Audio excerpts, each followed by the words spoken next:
Hello, I am HQ of HQ Reacts. If you have made it this far and you're not subscribed, please hit the like button and subscribe and share.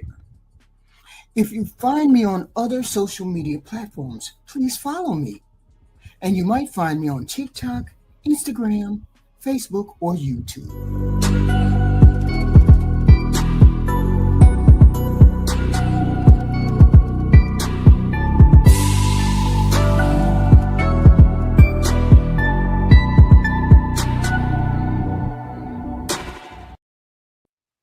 Hello, everybody. This is HQ.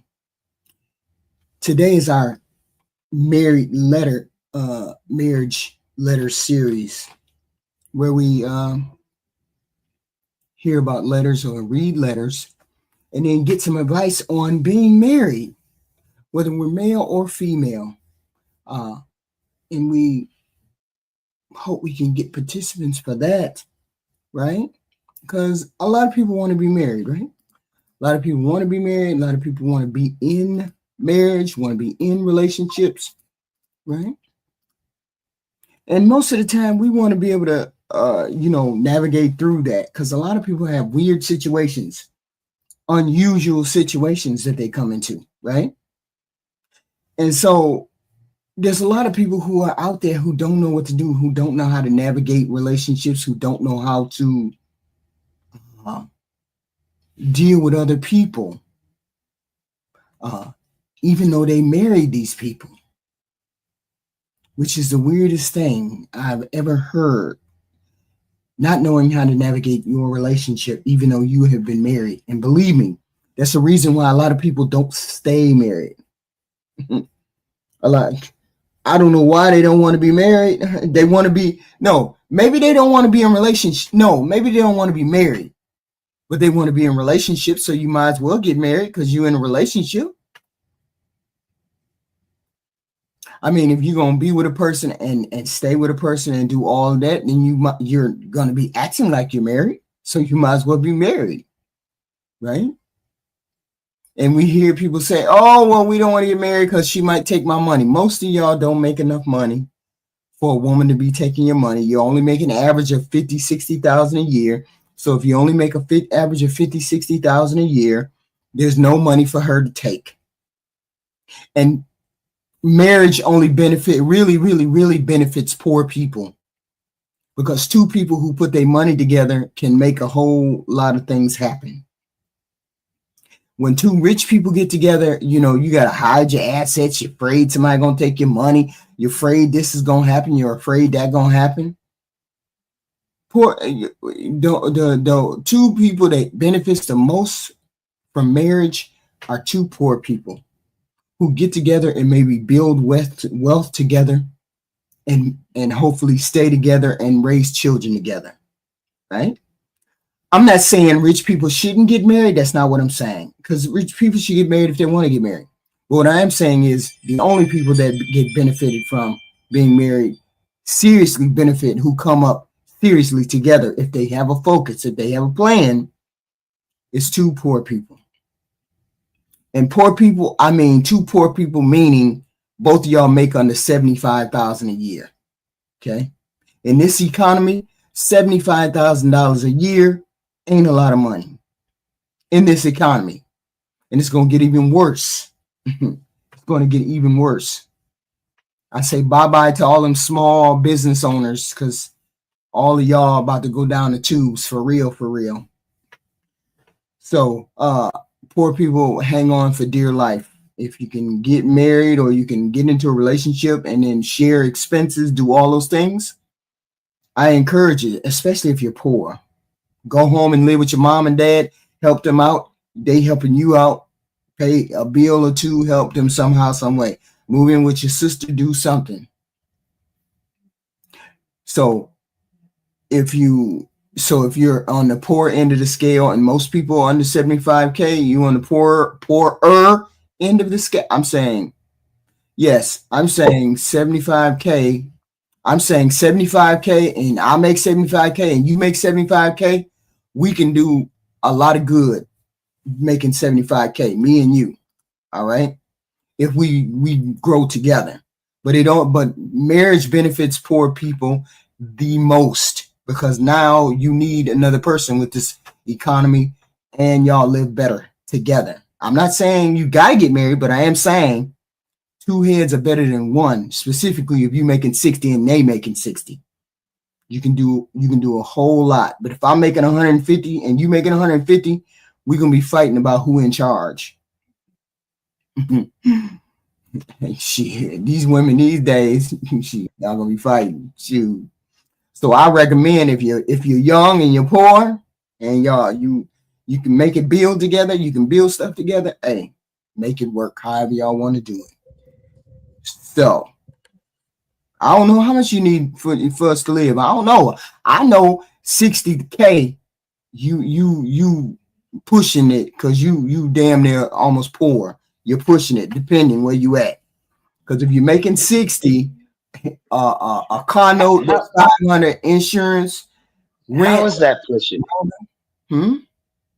I say, as young people, we've all had to go through our progressions of life, right?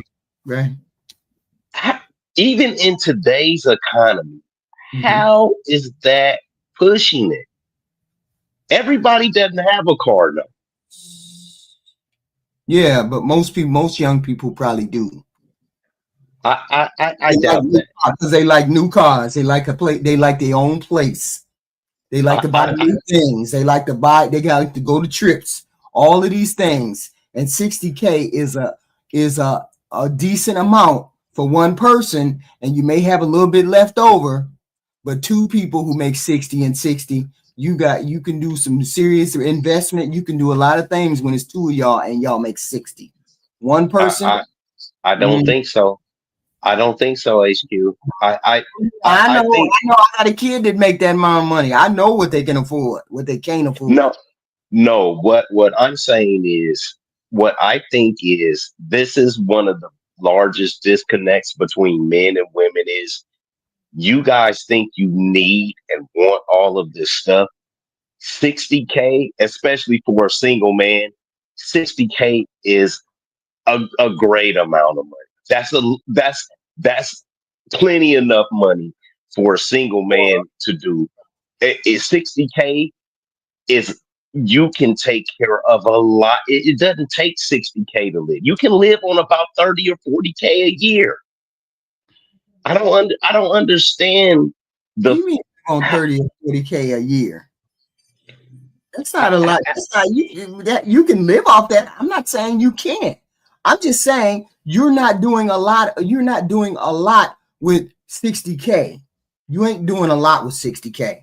You take 60K. Doing what though? But these young kids, the things that they want to do, the traveling, I have 16 children that I have raised. Four of them, the older ones, 4 of them make like 60K and above. The rest of them live great, being estheticians and all that bullshit like that. You don't need that much money. I'm sorry. You don't have to go on trips and vacation. That's not the point. Every year. That's the point, Black America. It's only 60,000 a year is only like 1,000, maybe 1,050 a week. A Yes, thousand a that's week. six. That's it. It's $5,000 a month. It does not take $5,000 a month to About live. 1,050 a week. Your rent, Yes. $1,300. That means you got to save one check to help you pay for rent. Then you got a Hmm. car note. Car note maybe 500. Then you got insurance, maybe 200-300. Right there alone, that's $2,000. You only make X, Y, and Z per month. Okay, so then you have $3,000 left over for the month. No, you have 2,000. Then you got to eat. Then you got insurance. Then you got I'm going to eat out. Then I'm going to go out and party. Then I'm going to buy clothes. Then you Okay, okay. I see what you're saying, and that is just I don't know. Maybe because I got 9 boys and 7 girls, Now right? y'all know a 24-year-old girl or boy ain't trying to live under their means. They got all the time in the world to do what they want to do with their money. You know, and I know they eat Uber out for days all the time. I'm going out. I'm going to eat. I'm going with my boys. I'm going here. That money, that $1,000 go real quick. So Yeah, ask for I their don't means. think so. I don't They think ain't gonna so. live under their mean. Kids ain't gonna live under their mean. They don't understand the sacrifice of that. They know is they making X, Y, and Z, and they spending all their money and they paying their bills. They successful. I don't. I'm not saying they can't afford it. I'm saying they're not gonna be. Let me put $1,000 back every month unless I want to I don't. buy. I don't know any young people that live like that. That's all I'm saying. That's it. It Mm. might just be me, but I don't know But I'm any not. I'm young not. people that You live like arguing that. about how much money is. I'm saying two people together can do more than one person. And if you want to live very well, if you're in a relationship, you could possibly have more of a savings, more of a plan if you did it together. And even if you're older, maybe there are people there, I don't know, 40, 50, only make 60K. There's plenty of us out there like that only make 40, 50K. And you have a lifestyle. I own a house. I own a mortgage. I got a yard. I got a car. I got all this other stuff. Yeah. So I'm Mm. saying you you can live, but how do you want to live? I think you That's got to Yeah, establish a baseline. right. Right. This, I mean, I mean, depending on where you live Mm-hmm. and the cost of living for that area, like New York and Wisconsin is going to be totally different. Mm-hmm. So to have this conversation about like what it takes to be able to live the kind of life you want to live. If Mm-hmm. you a city person and you like nightlife and stuff like that, then your cost of living is going to go up.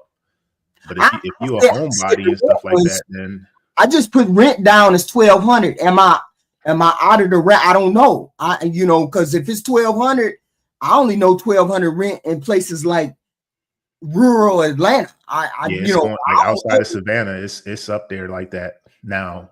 These apartments and stuff like that, it's like 1,200. Mm. And So I mean, you're not in the city, right. so Two people. I'm looking at two people, and y'all like nice things, not exorbitant things, but you like a decent size apartment or a house. Oh hell yeah, I could see $2,000 easy on rent. But I was just trying to be generous with that 1,200 because I have never seen rent so high because I don't know how much rent is.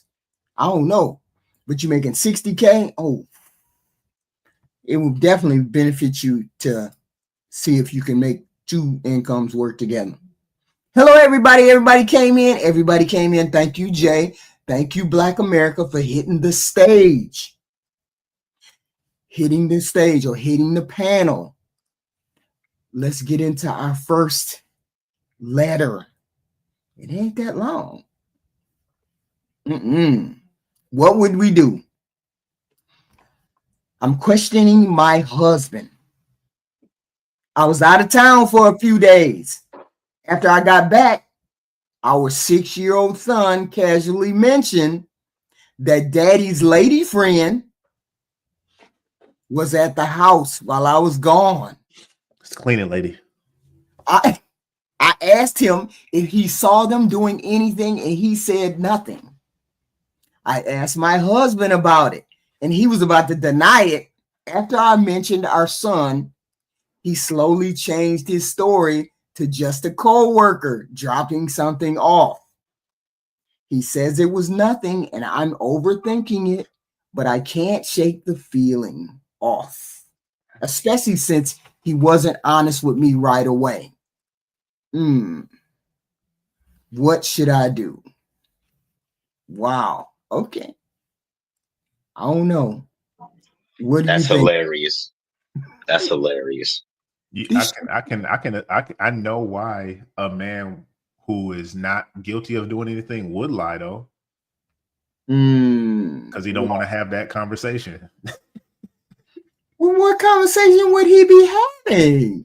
Sometimes it's just easier to just say no. No one, nobody here. Trying to explain other stuff. It's like, oh my God, man. Yeah, trying to explain something like that. If you're not in the position for that, trying to explain something like that could be very funny. She said, so if a coworker came over, why didn't he say it was a coworker prior? Why does he have to say anything? I just brought it. I just told you why. Because he don't want to have that conversation.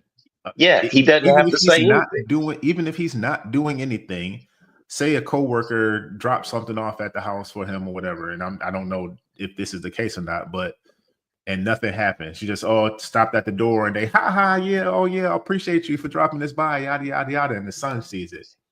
Oh, daddy's lady friend came to the house. It's like, oh, was somebody at the house? No, I ain't had nobody at the house because I didn't have nobody at the house. Somebody dropped something off. So here's the thing.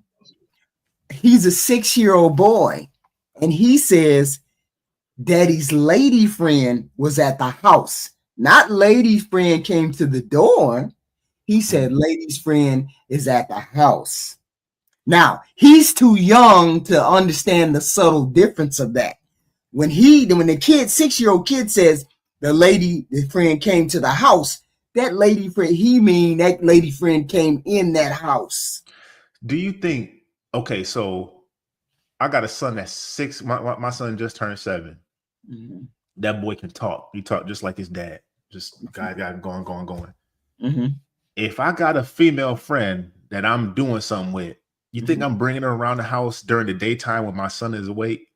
If she out of town? I don't know.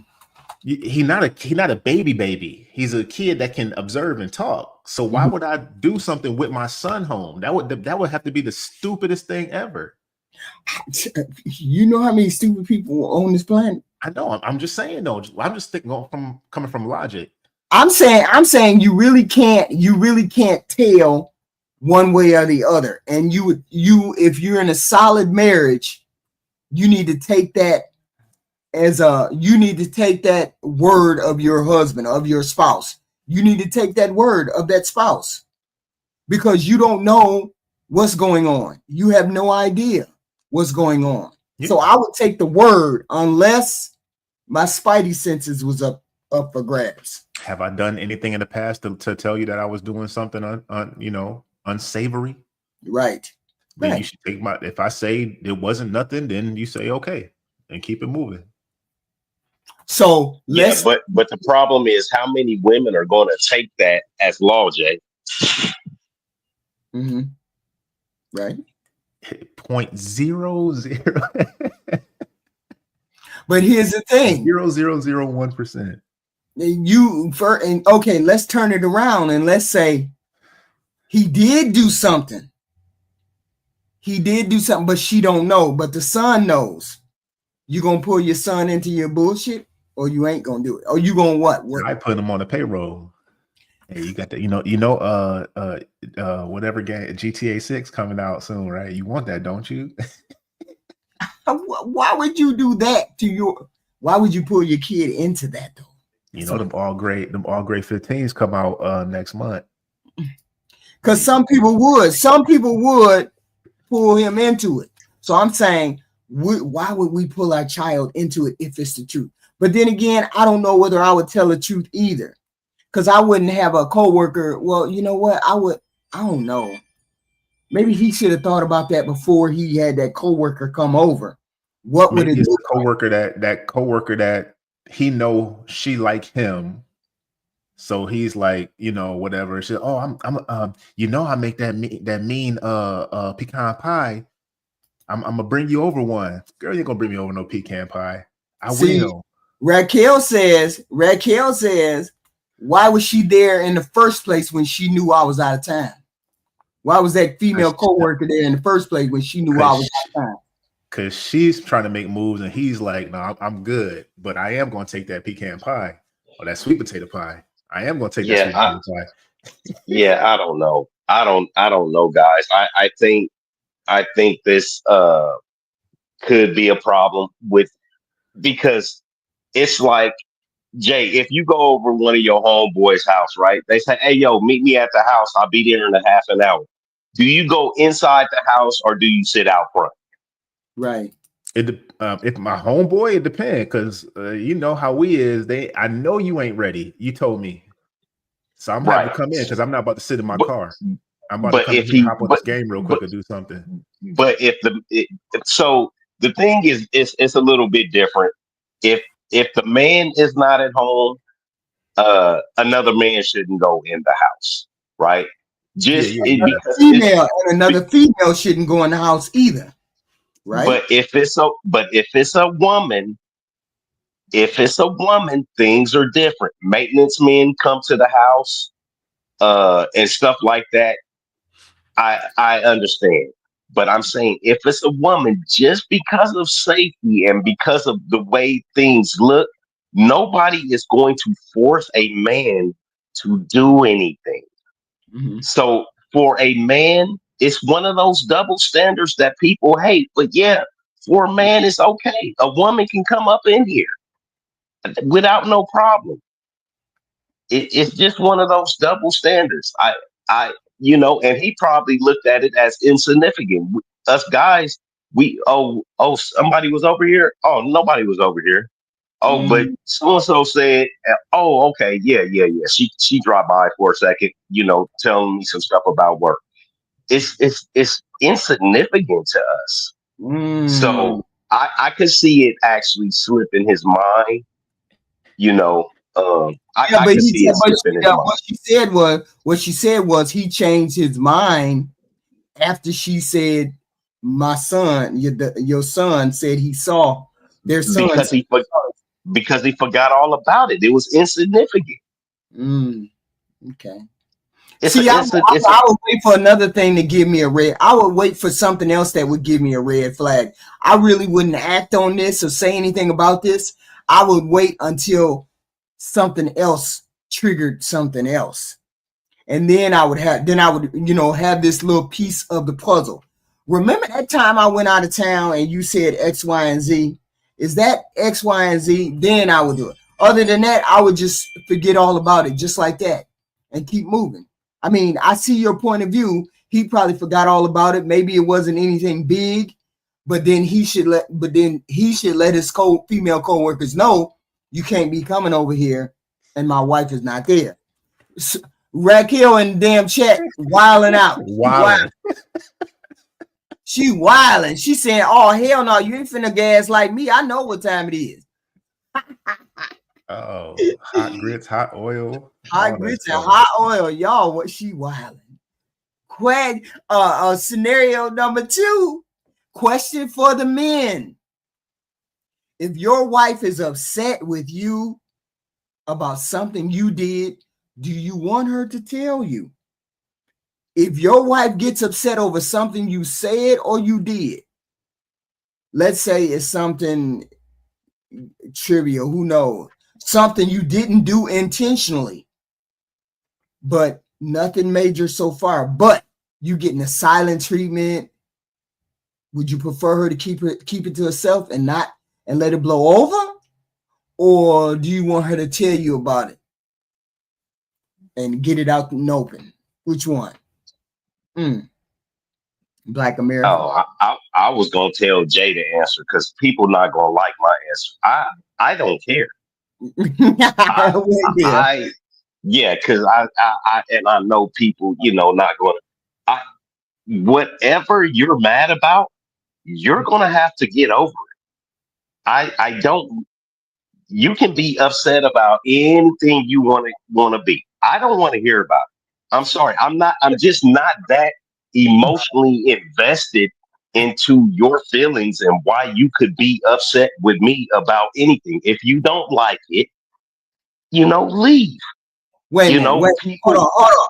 Black America. We are giving advice to younger generation, not you. We get you won't give a damn one way or the other. We talking about somebody who first is starting out in this marriage. They want to have this marriage. They want this marriage to last. We Okay, understand so both views. I understand that. So here's the premise behind it. So me and you are married, HQ, or we got together. You get Mhm. upset about something. So I acquiesce. I go around, oh baby, what's wrong? Kissing your ass. I'm, buying you flowers and so now boom. Now No, no, you're no, in no, the no. lead. This is where you don't Hold know. on. This is where you don't know you made me Hold on. upset. You don't know Hold you made on. me. You said silent treatment.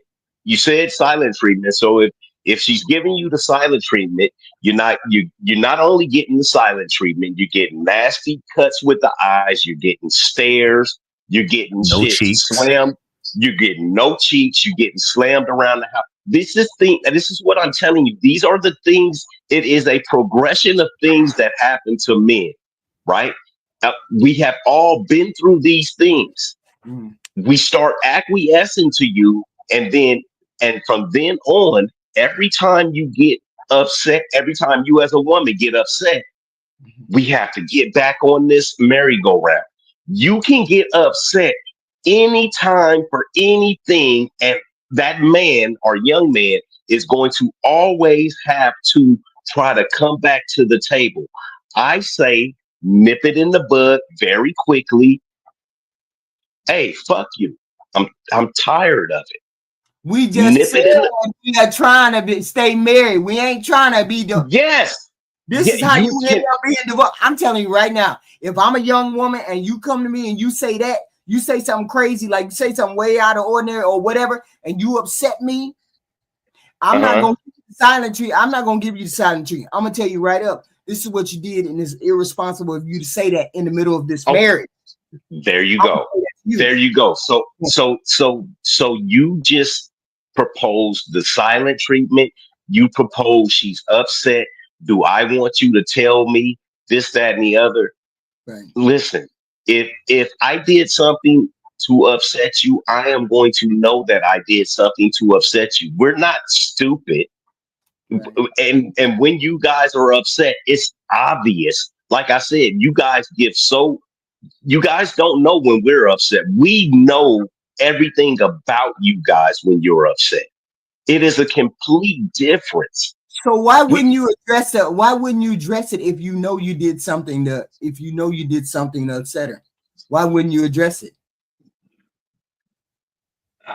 Once again, how do you know what's going to upset? How do you know you did it if you don't know what you did? That's what I'm saying. That's a part of the letter. The letter says, would you prefer she keep it to herself or tell you that she's upset about what you did? Which one do you Yeah, want? yeah. So, and like I said, that's not for me. It's for Jake because I don't care. Okay. Yeah. I'm gonna say that and I was talking to my sister the other day when I was just back home. Um a lot of women need to adapt that Claire Huxtable in them. Hmm. That femininity, that poise, and you learn how to address certain situations in a way where you can get what you want and your man won't feel defeated. That's the power of femininity and Mm-hmm. that and being that and saying instead of snapping at the neck and doing all the craziness and talking down to him and telling him what he did and why he made you feel a certain way, Right.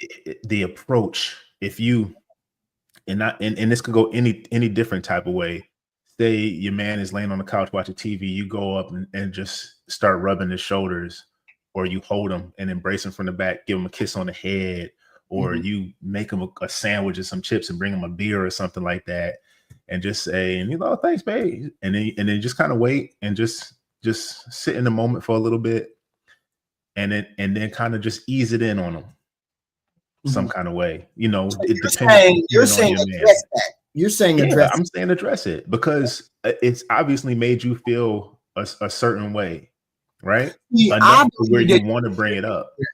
I believe it should be addressed, because if you bottle it up, it doesn't make it go away. I mean, putting it in my pocket don't make it go away. It just turns into a sort of resentment down the road, and then you got all of these little stopgaps that happen throughout the months and weeks of the relationship, and then all of a sudden you running back to something that happened 2 months ago.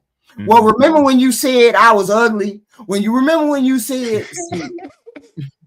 you remember you said I would be nothing but a useless hairdresser? Yeah, there you go. So that came straight out the back of him holding his resentment in. That's what he said to his wife. And then also he won't know if you don't address it. So he might continue to do it. Right. I'm not one of those people that I'm not going to give you the silent treatment. I'm gonna come directly at you. I would like to address this issue because you said that I wouldn't be anything other than a waitress if you had not married me. Now I would have been like, now you made the decision to marry me. I resent the fact that you bring up my old profession. Now, if you weren't comfortable with that, then you should have told me before you married me. Now I feel some type of way. Now I feel as though you have some kind of resentment towards me because of what I did and how I came to you in this marriage. Now, if that's going to be the way it is every time we have a fight, you want to downgrade me or denigrate me, then I think we need to have a discussion about whether we need to stay married or not. Because that's not the way that I talk to you, and you shouldn't talk to me that way. See, I'm going to be direct. I'm not going to let you run in the corner and say. But that's not going to help, HQ. Let me tell you why that's not going to help. How? Every man, when we meet a woman, we want to have sex with you, right? Let's just go baseline right there. You guys can't help us fix our cars. You guys aren't doing anything that guys like to do. We want to have sex with you. Now, once we see we have sex with you and we like you, then we start to say, is this a person that I can deal with in my space? Mm-hmm. Now, if you can deal with this person in your space, this is just being honest, right? This is the problem with men. Who can't be honest.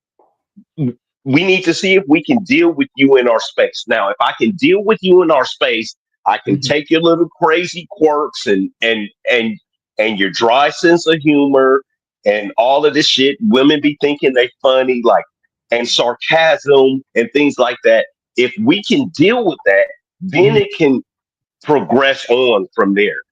But the problem is men start lying to themselves and they lie to the women because, oh yeah, I like it when you're sarcastic. Men hate sarcasm, especially from a woman, because it makes us want to fight.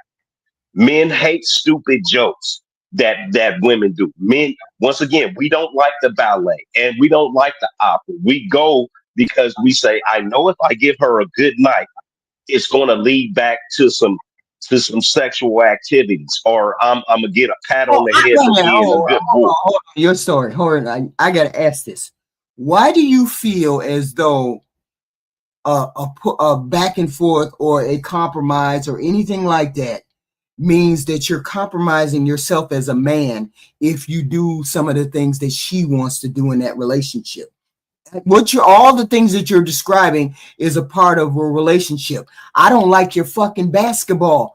I don't like you fucking sitting in the chair all day watching goddamn football. I don't like you fucking being on a motorcycle when you can kill yourself. I don't like you fucking hanging out with your boys drinking beer. But we do that as women. So why is it that you feel doing the things that I want to do as a female that it's like you doing something out of the ordinary, or you feel as though you shouldn't compromise and do those things the things that I want to do or the things I find pleasurable to do, you say, oh, that's some bullshit. Women do that shit. We don't fucking want to do what you do. That's a We don't great want to, question. but my whole point is we don't fucking want to do that shit that you do either. But we That's do a it. We hang out with that's a you because we care that's a about great you. We question. love you. So That's a why do great you question. You want to know the answer? and my whole You question is, why do you feel like the compromise should be on your side and not necessarily on our side? Like we ain't compromising either. that We all that's a great compromise, question, HQ. right? That's a great question. So listen to the answer. Because we don't care if you do that shit with us or not. I don't fucking care if you watch football with me, go to the basketball game with me. I don't give a damn. You So when you guys, get into the hospital and you get sick and you need a nurse or you need somebody to help take care of you, you don't give a damn whether I'm there or not. Yeah, you no, do. You that, do care no, if I'm no, there. that's not watching the football game. That's not that's not being at the Yeah, basketball game or the car show. but I'm not talking about that. I'm talking about doing things, activities that you like to do, and you would like me to be there. And then I I would like don't you to be we don't want you there. We don't want you there. That's the first misconception. We don't want you there. You guys want to come. We don't care. Matter of fact, we would prefer if you didn't come to the car show with us See, this is because what it's a you're saying to me. This is what you're saying to me. What you're saying to me is the only thing you want a wife for is her hole, and she has no value beyond that. Is that what you're saying? I would just like men to be honest and tell you that we don't want you watching football, basketball, baseball, tiddlywinks, or anything else with us. We don't want you to do those things. It's okay if you want to, but you guys want us to go to the opera and to the ballet.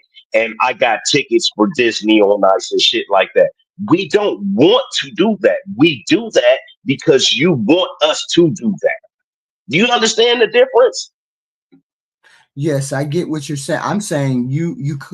It's like you're saying that a woman has no value beyond the bedroom, and I'm saying you have I to. didn't say that.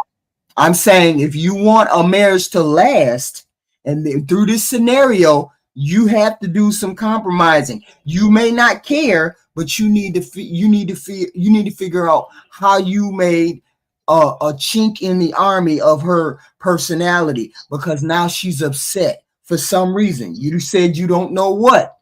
I'm saying as a husband, a new husband, 2 years, 5 years down the road, you want to figure out why there's resentment, why there's an issue in the marriage before you go forward. Otherwise, that's where that resentment at 45 and 50 and 55 comes. And then she walks out the door and you don't know why she walked out of the door because But you never addressed any of those things.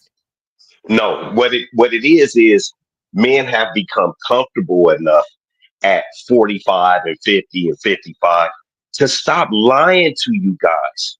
I don't want to, I just want to go fishing. I just want to have a beer.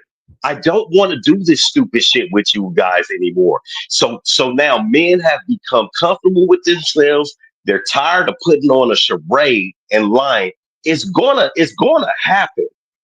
We get to a point where we no longer care about all of the shit that you want us to do. That's why I tell people to be honest and upfront Don't you because think, we don't you think your take is a little bit out of on the extreme? Because I don't think a lot of men think like that. They may not want to okay. do they may not want to go to the opera, but they do care about why they upset their wife. If I said something about if I said something mistakenly and she's upset or she's crying, don't you think you should address the fact that she's upset or she's crying because you said something?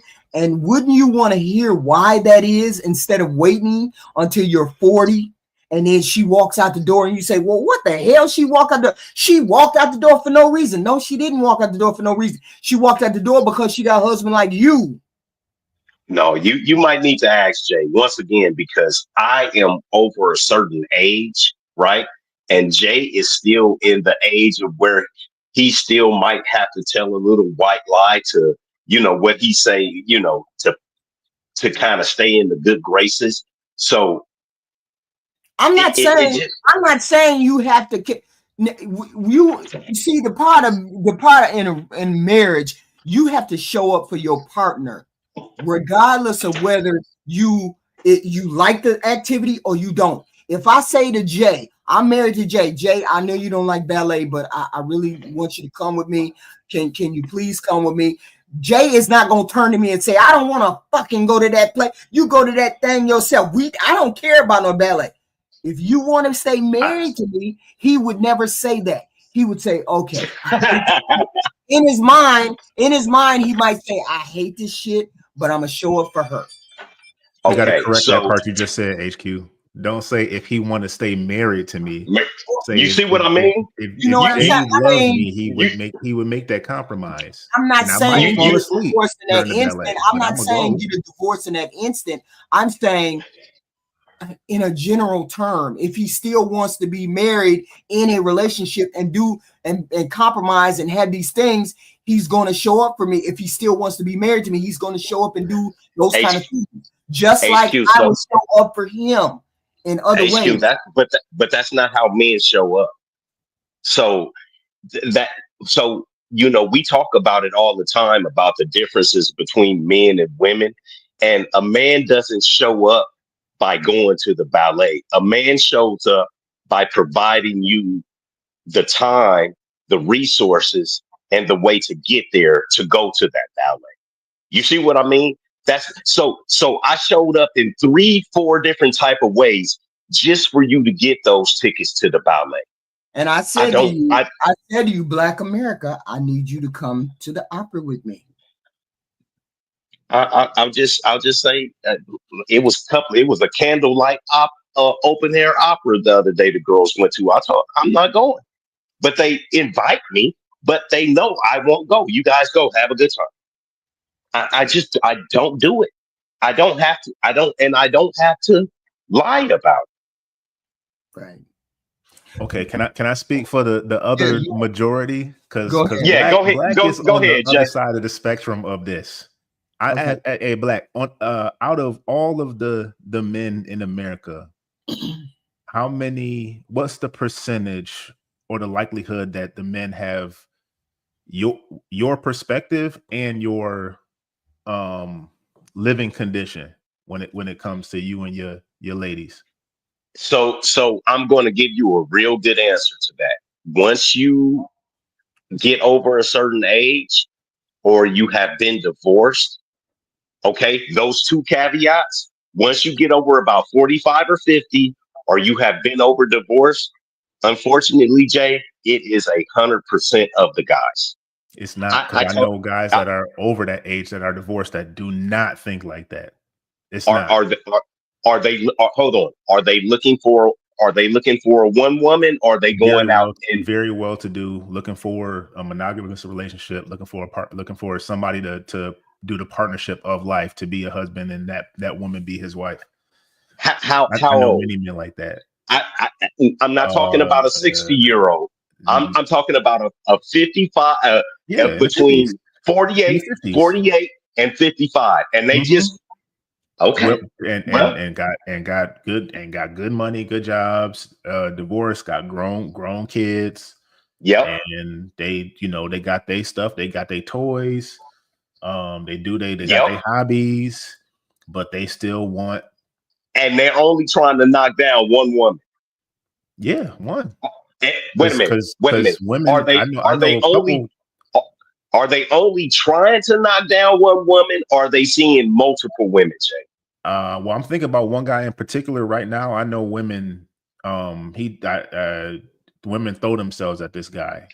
Right. So I'm saying, he's like, he don't pay him no attention because he's like, that's not the one I want to be with. But now it's good that you said that. Now think about all of the other men in that certain situation. Are they doing the exact same thing, or are they doing something a little bit different? I think it's from you all the way to him. It's all over the place. Because if they met the right woman and she's in the right place like he is, and they're gonna make something pop. Yeah, But you find a lady that she's, you know, she says she wants the stuff, and then she's still all over the place, you know, still a mess. He's not going to deal with that because he knows he don't have to deal with it. I understand. And right, he doesn't have to deal with it, right? Because everything is kind of on his terms and his schedule, right? And yeah, it's for both people, depending on what they want. It like for him, if she don't meet his criteria, then he's like, I'm good. I've been alone for a while. I don't need to. And she can say the Right. same thing. So he gets to move on. We're not talking about the woman. We're just talking about the guys. Once again, God, right. So guys come into the realization of that, hey, I can do what I want. I don't have to lie about it. I don't have, like I said, when you get older, you're going to actually start seeing it, and it doesn't look like anything from what it looks like down there. Yeah, but I'm sorry. That's old and cantankerous, Black. What's yes, curmudgeon? Yes, that's a curmudgeon. Yes, curmudgeon-y old man. Yes, that is just like we say that HQ was stuck in her ways. Yeah. For men, it's a little bit different. Yeah, I'm sitting on top. He don't even explain. They say he's gonna do something. He just go about his business. Right. Because we don't have to anymore. We don't have to lie to get cheeks. We don't have to lie where we're going. We don't have to lie about who we're with. It's you know, because nobody is writing your ticket, and nobody can actually penalize you for anything that you do. Yeah, but now we're not talking about them old men. We talking about the even younger. We talking about fresh. They still got that gleam in their eye. They just, you know, they smile when she walk in. They want to have longevity. They want to have longevity in the relationship. I mean, I understand it too. My first instinct when somebody say, "Do you want to go out on a date?" And my first instinct is to say, "Get away from me. I don't want to date nobody." That's mine is too. I don't want to be going out. You want to go downtown for something? Right. So like, no. But I mean, in a young marriage, we talking about young marriage, 25, 30-year-old marriages. This is something they can't afford to do. You can't afford to say, I don't give a damn how I upset her. You can't afford to do that if you want longevity in the relationship. We saying part of the building process. That's the building the trust and understanding each other. You got it. It is a compromise. It's a plus negative. Right. Okay. And the more you compromise with that person will allow you to collaborate with them. And I understand that. Right. Okay. So explain to me this, Jen J, because I deal with mostly divorced men, and we getting all off of the letters. And that's where but I deal with mostly divorced men, right? Yeah, yeah. No, my perspective isn't coming from the. So the way that I deal with divorced men, a lot. No, I'm talking about the sadness of those men. I help these men get to a place to where they can actually live and move around again. Jay, have you ever? That's what I'm saying. Black, you deal with that's like if you a woman and you dealing with women who's SA'd. All these women have been SA'd. You're gonna be looking at men different. It's just gonna happen. No, Jay. Listen, have you ever dealt with a man who was married and in love and all of that stuff? Wife cheats on him, leaves him, and he goes from a healthy 200-pound man down to 98 pounds. Okay. No, I haven't. So what I'm saying is I help men get over that part. It doesn't matter to me. I'm a former gangbanger, Jay. I'm a convict. I'm a street dude. I don't care if somebody offs their self. You think I don't care? But you do, because you're helping these guys. Come on, Black. No. It has to affect you because that's what you see all the time. That's like that's what shell shock and PTSD is, man.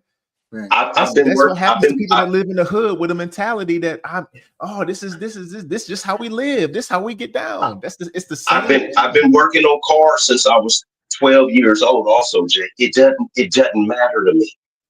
Well, see, It, I got a question for Then you. how do you help them then? I got a question for both of y'all. What I got a question for both of y'all. If you were 25 today and you wanted to get married today, what would you do differently that you did from what you did now in your marriage? What would you do differently? That's a question.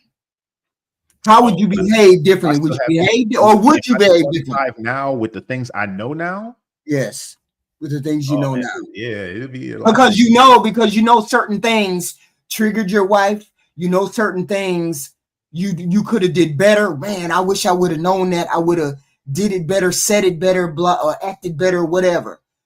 What would you have done to I'm saying somebody who wants to stay married, who doesn't want a bitter marriage, who wants a good productive marriage. What would you do that you may not have done now, but what would you do differently? 25, you gave advice to that 25-year-old, 30-year-old guy. What would you say? How would you treat what would you tell that 25-year-old to do with his wife? Communication, number one. First of all, don't lie to yourself about what you really want, so that you can get the woman that you really want. Because we like to think that, oh, I'm supposed to have this kind of wife, I'm supposed to have this kind of thing, but that's not really the niche that you fit into. You build yourself for the relationship that you want to be in. Okay. And communicate that to the person exactly how this is how I get down. And financially, whether you religious, whether you in the bedroom, whatever have be, this is how I want to raise kids. This is where I see myself in the future. This is the foundation that I want to lay. You want to get on board with this kind of thing.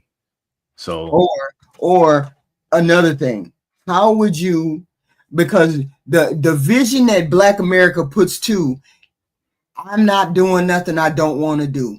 Do you honestly believe with that attitude going into a marriage that marriage is going to last? you can find there are women who are like totally submissive. They want you to do everything, and right. they happy just being claimed kind of thing. There are women like that, and you can't find you can't find them. Are they out there? They out there. I believe they out there. Find them, but okay. I don't get satisfaction from that. I want a complete woman. I want a woman to be complete. Oh, what do you mean? I want her to be submissive to me, but I also don't want her to be just whatever food you like. You don't want that. I don't want that. I don't want that either. So Jay, how long you been married? 18 years. 18 years. Yeah. So my first answer, it ain't easy. It ain't all sweet. I ain't going to say I'm over here doing the best ever. No, right. Yeah. So, and I understand but the one thing you can't do is look her in the eyeball and say, I don't give a damn whether you hurt or not. That's the one thing you can't do and expect to be married for a long time to a decent woman who's going to treat you decently. I didn't say it like that, HQ. But so my first answer is, for one, you need to be honest.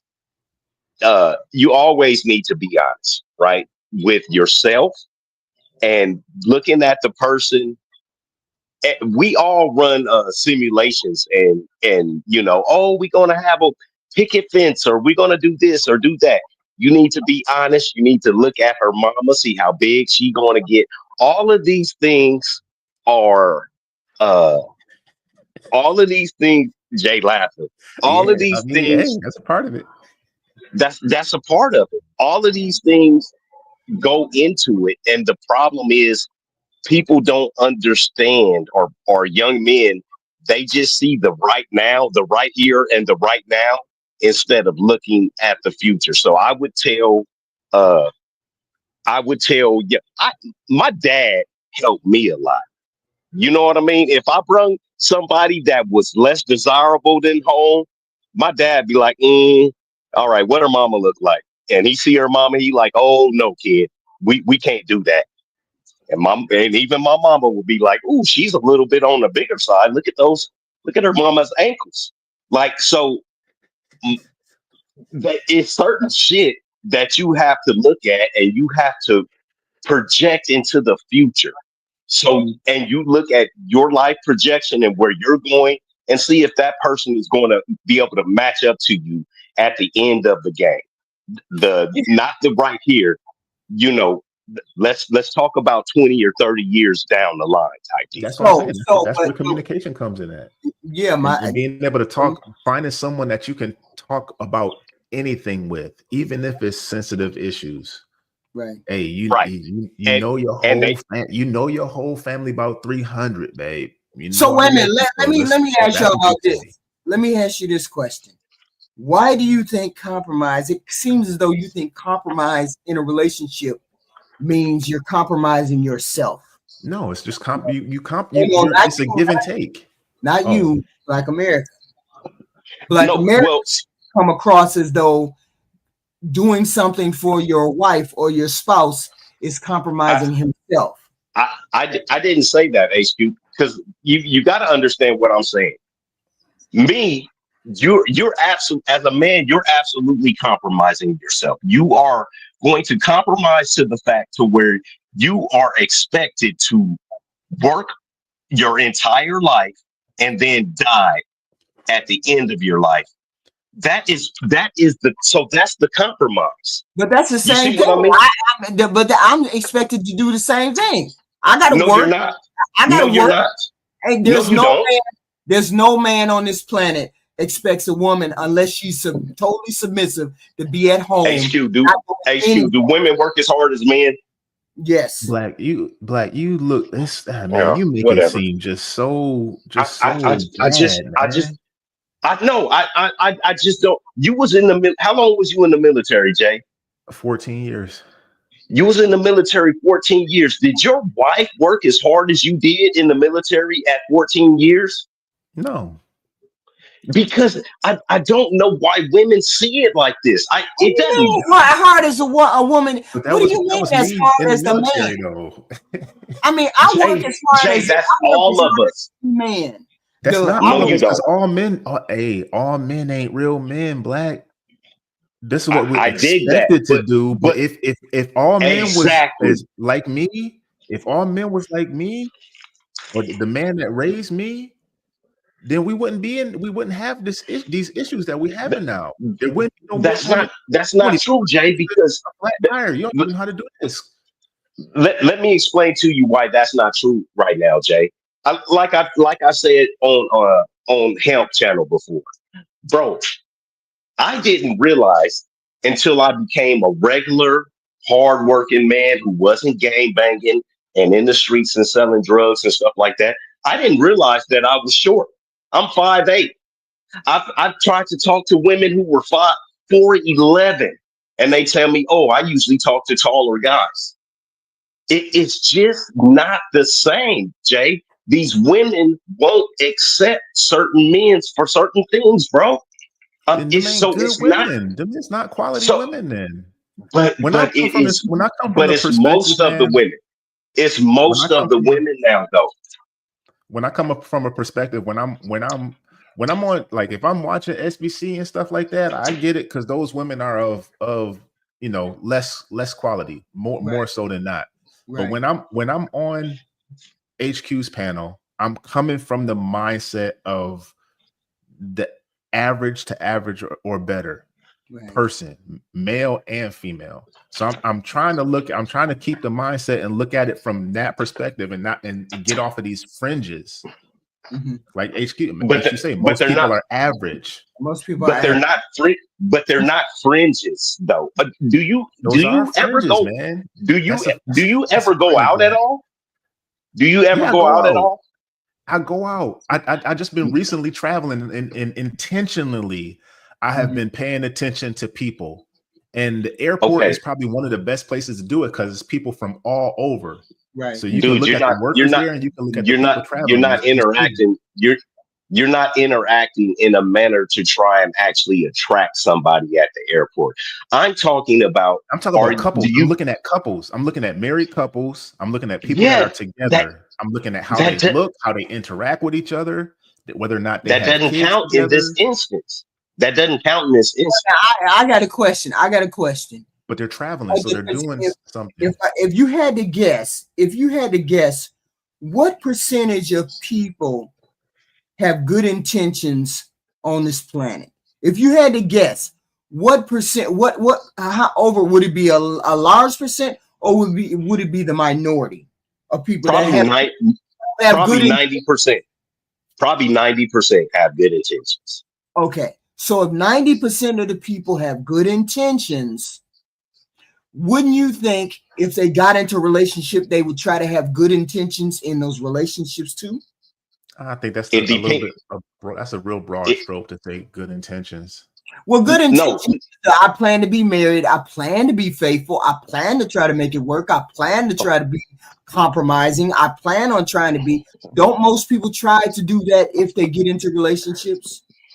it until they have something to gain from it. So after 10 years, most of the men know that after 10 years, now a woman kind of has you by the short and hairy ones, right? Because after 10 years, if you have What's short and hairy? What do you mean by short and hairy? She has you by the short and hairy. What do you mean? the balls, she has you by the balls. No, I understand Okay. that. I'm saying, what do you mean? Okay. So after 10 years, now it's like being a union member. She's fully vested. Now she can get the alimony. Now she can get all of the spousal support. She can, but it takes 10 years to get that. So To are get you to that saying point. I should start treating her shitty because she has that advantage? Is that what you're saying? Or does she start No, treating you shitty? no. What I'm saying is she has the keys to the golden goose. Once you hit the 10-year mark, she gets to leave and she gets to take. She gets to start taking. That's what I'm saying. Every man that gets But not every woman does that, though. That's the whole point. The whole point you is you case by case. So you can't the, make the a blank statement. You the cannot. person you marry in the beginning is not the same person you're getting divorced from. Yeah, HQ. but I'm saying I'm if you I'm think sorry. I'm saying if my husband was alive today, we'd still be married. Why? Yes. Why? Because I understand people have different things they bring to the table. He brings a very rugged personality, but he understands that I am flighty in the way that I am, and he Right. accepts that. He doesn't. He He could put doesn't up go with into your the bullshit. garage, but he doesn't go into the garage and say, "Fuck, I can't stand that bitch." He doesn't do that. He You don't understands. know if he did or didn't. But the whole point was he was willing. He was willing to do what he needed to do in order to keep me around, just like I did what I needed to do to keep him around. Yes. So I'm saying the Yes. way you speak, you're not willing to help somebody stay around. No, that's not what I'm saying. What I'm saying is, just like I said before, men are willing to stay forever because of duty and honor. We're willing to put up with your bullshit, your flightiness. We are willing to do all of these things as long as we can get a sandwich made or But have I'm sex saying, or something like that. and I'm saying you also have to do work too, Black America. You just can't stand there and do what you want to do and expect her to be the person that does all of the bending. You can't, she just can't be the only person that bends. You have to So so bend you don't think too. so you don't think men bend? Standing there and going to work for 30 years is not just bending. That's not bending. That's just going to work for 30 years, Black America. You have to engage in Okay. relationship. You have to engage in conversation. You have to engage in compromise. You have to engage in talking to your spouse. What are You you? you are engaging every day. You with HQ, do you realize like the way you look at even the cost of living and the way that a man looks at a cost of living is completely different? Do you realize that? No.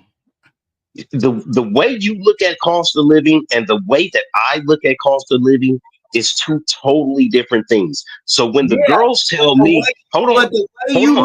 look, but the way you approach a marriage, and when I'm upset, is two totally different things.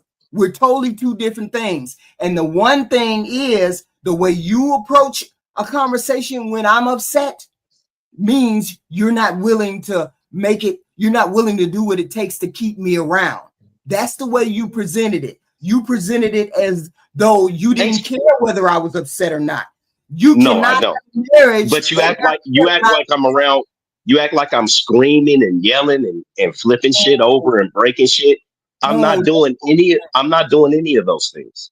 yeah, but you said you just gonna have to get over being mad at me. Skip, were you mad or not?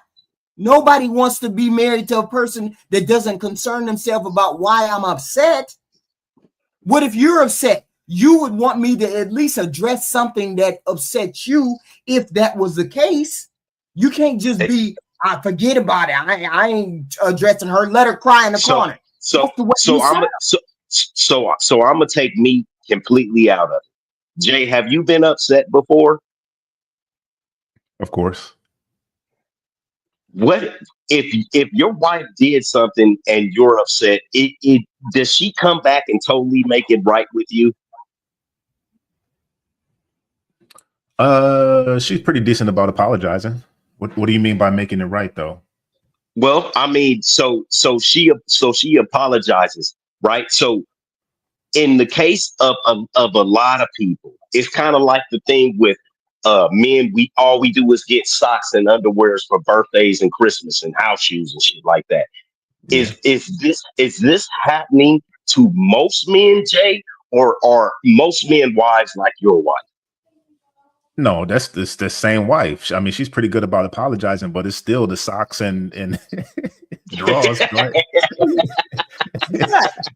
I got so much stuff I like, man. I don't get it, man. Women are horrible at gift giving. Most Yeah, women but are my horrible at gift giving. husband was he was just get me this. Don't worry about getting me that. And Just let me and I give me the money. replace all of these things. I get these things, and before he passed, I was gonna buy him a sports package for the whole Georgia, for all the sports teams. Like I don't know the name of the teams, like somebody called the Falcons, I think. And I was gonna get him a sports package for all of those sports things, right? Because I was like, he's a fanatic. So of course I would do things to compromise and be in the relationship, That is so sad. even though I hate That is sports. What? that's so sad. That What? that you say how much you love your husband, Mhm. but you don't even know about the Atlanta Falcons. Like you, I this don't was a know man. about this Listen, stuff. listen, listen. I like I said, I love your husband, and I know that man put up with so much fucking shit That because of man you. said, stay away from him and his sports. That's what that man said It early in the needs to. relationship. If Stay you don't away know from about him it, and just his stay away sports. from it. He Because said, you don't know nothing about sports. I ain't explaining jack to you. Stay away from me and my sports. And That that was it for the 30 years. it, I it, stayed it- away from you sports. you know what, HQ? What I have come to realize is with all of my friends that are married and have been married since we were young, your wife or woman has to be absorbed by you. If your woman isn't using your terminology, if she isn't taking on your sensibilities and things like that and being absorbed by you, it's not going to work. That man was a patron saint, and we need to have that nigga. We need to have his name engraved on every tree in America because he put up with a bunch of bullshit from you, Black and America. I just Whenever I I just love walked him to death. whenever I walked into the room and he was in his man cave and he was watching the sport and he was doing something like that, he put his hand up like this. Don't bring your ass in this room. I knew what that meant. asking all Don't kinds of bring questions. your ass in this room. Why they do that? And I wouldn't be upset. but I would not be upset. but I'm the asshole. But I'm the asshole. Oh, that's not what we're saying. I'm not saying that. I'm saying that's the compromise. That's the compromise. That For him to be able to do like this, and for her not to get, who you waving your hand at?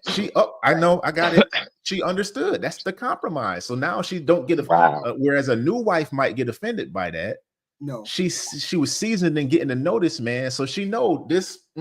Don't no be okay. All right. She go out, leave the room, go do her thing instead of getting mad. Who you think you waving your finger to? I ain't your kid. Instead of doing something like that, she know. Okay, very early. But see, I learned his cues early. I learned where he wanted me to deal with him at and where he didn't want. When he went into his absorbed, Black, she was swallowed up.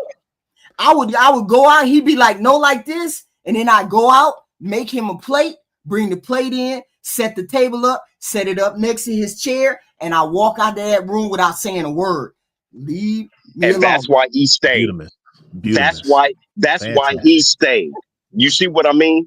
That right there was enough to make him stay. What about the men who don't even get a cup of water if they working out in the backyard for 8 hours? HQ.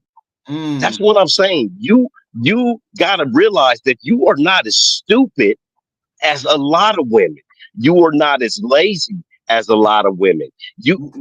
Are you like the typical woman? You have to look at yourself like when you're on that SBC and say, am I like these women? Are these women like me? Those women are typical, HQ. You are not a typical woman. Yeah, but I'm sorry, you're not. I wanted to be married, though. That was the thing. I wanted to be married, and I wanted all of those things that went along with being married. Women don't want to be married nowadays, and I'm gonna stand on that. Women don't want to be married nowadays. That's wild to me. But then again, we have a lot of people who say, I want to be married. I want to do this, that, and the third. But this is wild. Let me get to the third letter. The third letter. I can't deny this any longer, and it's affecting my sex life. I am no longer attracted to my wife. I wouldn't choose to feel this way. It's involuntary. But I've been becoming increasingly less attracted to my wife, to the point where I'm not going to go through the motions of just having sex to make her happy. For some time now, it hasn't been something I've wanted to do for me. It's only been for her. Wow. And before anybody asks, I don't watch no porn. And yes, I always agree to have sex with her when she initiates it. But I don't feel attracted anymore. There is no spark. I stay because she's a wonderful woman. She is still my best friend, but I don't know how will feel attracted to her anymore. She has started to notice that. She asked me why I don't seem to be into sex anymore, and that's when I realized that I'm not as good at faking it as I thought I was. What do I do? I don't want to leave, but what do I do? He done pulled out and spit on her back. Ooh, this is rough. That's a rough one because I love it. I love it. This is just what I was just talking about. You need to look and see where you're going. Them fat ass ankles. Them church lady pixelated arms. You gotta look and see where she's gonna be. To be fair, he didn't say she was fat. He didn't say any of those things. This could be a multitude of things. She could just said, screw it. She could have a bad attitude. Right. She don't exude it no more. Yeah. So you know what? Let me take that. Let me take it back. She could just be an asshole, and he just doesn't like her anymore. Can we actually blame that man for that? Can we, as people, blame that man for that? What does he do? Go ahead. What does he do? Black America? If he doesn't want to have sex with her, he needs to tell her what the problem is. That's one. and then he needs to ask her for what she think the solution could be. Because when you're in a situation like that, it to make it not seem so bad, it needs to make it seem like you are a part of the deal and the process. So he needs to ask her, hey, listen, I know you be wanting it. I don't want to give it to you. This is the problem that I'm having. What can we do to fix this? What can we have to fix it. Right. But you can't because you were attracted to her. Now you ain't attracted to her. What the hell can you do to be attracted to her again? What can you do? That's why I'm sure this happens at some point. When you're picking somebody, you got to make sure that person has a good rein on their self-esteem, and they can course correct as shown through proof for themselves, and they're willing to take corrective criticism and take it and move forward with it, not just hear you say it and then kind of keep doing the same thing. And it's like those are the qualities you need to be looking for when you're looking for a partner for long term. So how do you keep the spark in the room? How do you keep the spark in a relationship? Can you keep the spark in a relationship? Keep dating and don't take each other for granted. Because attraction does fade at some particular point. It fades, but it may or may not go away. But what if it goes away? What do you do? And you got all of this. So that's a lie. That's a lie. I don't think so. That's a lie. We got to be attracted to you first visually, but then we got to stay attracted to the person that you are. Exactly. So let me tell you something that women hate, right? And you women hate this, but you don't understand. What? Men, you look the same. Now, me and number one, we done been around each other like she said since we was 13, right? This motherfucker, she looks the exact same to me when we was walking around the neighborhood and she had cut off jeans that was rolled up at the bottom. Like I can still see her right now when we was teenagers at that point. That is the same way only way I know she looks different if I see her in a picture and I say, oh, okay, well, she not 120 pounds no more. Now she's like 155 pounds. That's not bad, 155 pounds. But you guys look exactly the same to us. That's why men will keep their cars forever. That's why we compare you guys to cars, because a man, as long as that car is running right, a man is going to keep that car forever. He's going to keep changing the oil and the tires and getting the windshields and all of that shit. We do not lose attraction to you guys like that. You guys remain the same. The attitude, just like Jay said, the bitching, the moaning, the complaining, the yippee yapping, the ignoring us, the not giving us no buns. Those things are what make us lose attraction to you. Nothing else. So as long as she continues to be in the fit and the feminine mode, you shouldn't lose attraction for this woman. No. What I'm saying to you, look, listen to what I'm saying to you. I had a guy I talked to last week. Him and his wife went to the hospital. His wife had something wrong with her heart or whatever. I talked to him the next 2 days. He told me, when I talked to him, he was like, bro, I didn't know she was 300 pounds. And I was like, yeah, nigga, your wife is big. Been telling you that. Dang. He didn't know because he still seen her like they was 19 years old. Right. You see what I mean? You up into something though. Damn. I mean, the whole point is that can you I don't know how to address a person like that. I wouldn't even know where to begin because sex is such a big part of being married. Sexual relationships, and for a man, what is he gonna do?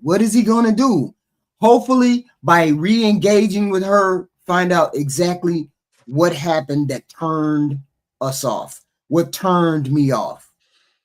I don't know. I don't know what to tell a man who is not attracted to his wife. I don't know what to say. A woman who's not attracted to her, women are not attracted to their husband at various times in the relationship, but they still have sex because they understand a man is going to have sex. Most will, but when a No, they man don't. No, they hard, don't. No, they don't. They cut men off. Women are the ones who cut men off of sex. but This man just said, they want to be in a relationship. We talking about somebody who wants to be in a relationship. Not even just, if they want to be in a relationship, they still, that's what sexless marriage is about. The I know a women lot of them. aren't just right. Yes, okay. a lot of So sexless we should marriages. tell him. So we should tell him to just go without sex. I know people that's admittedly, this is me third party hearing it though, but this is admittedly over a year. So, and ain't no health issues. I mean, there's health issues, but ain't no health issues involved in HQ. that. Women can cut men off at the drop of the hat, and there is nothing that a man can do about it. What you There's gonna do? nothing. Yeah, there's nothing you can do about it as a man. What are you gonna do? You gonna go tell? And You gonna go tell somebody? Get it. Yeah. And ain't nobody gonna listen. Ain't nobody care. Oh, you ain't getting that? Don't nobody care. People don't care about men and their problems, HQ. Men go no cheeks, bro.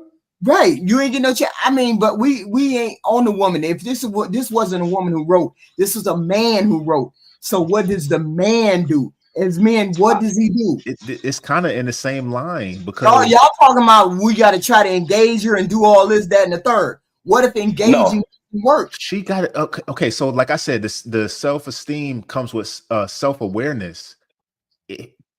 Women, all this women's intuition, you know when he cheating, you know when this, but so I forgot who said it. All this women's intuition, you know when a man cheating, but you don't know when he's not happy. Right. There you go. So there you go. Exactly. How does women's intuition work? If you're a woman and your husband's not at least and I'm gonna say at a bare bones minimum once a week, he's not trying to get something up out of you. Right. You're doing something wrong.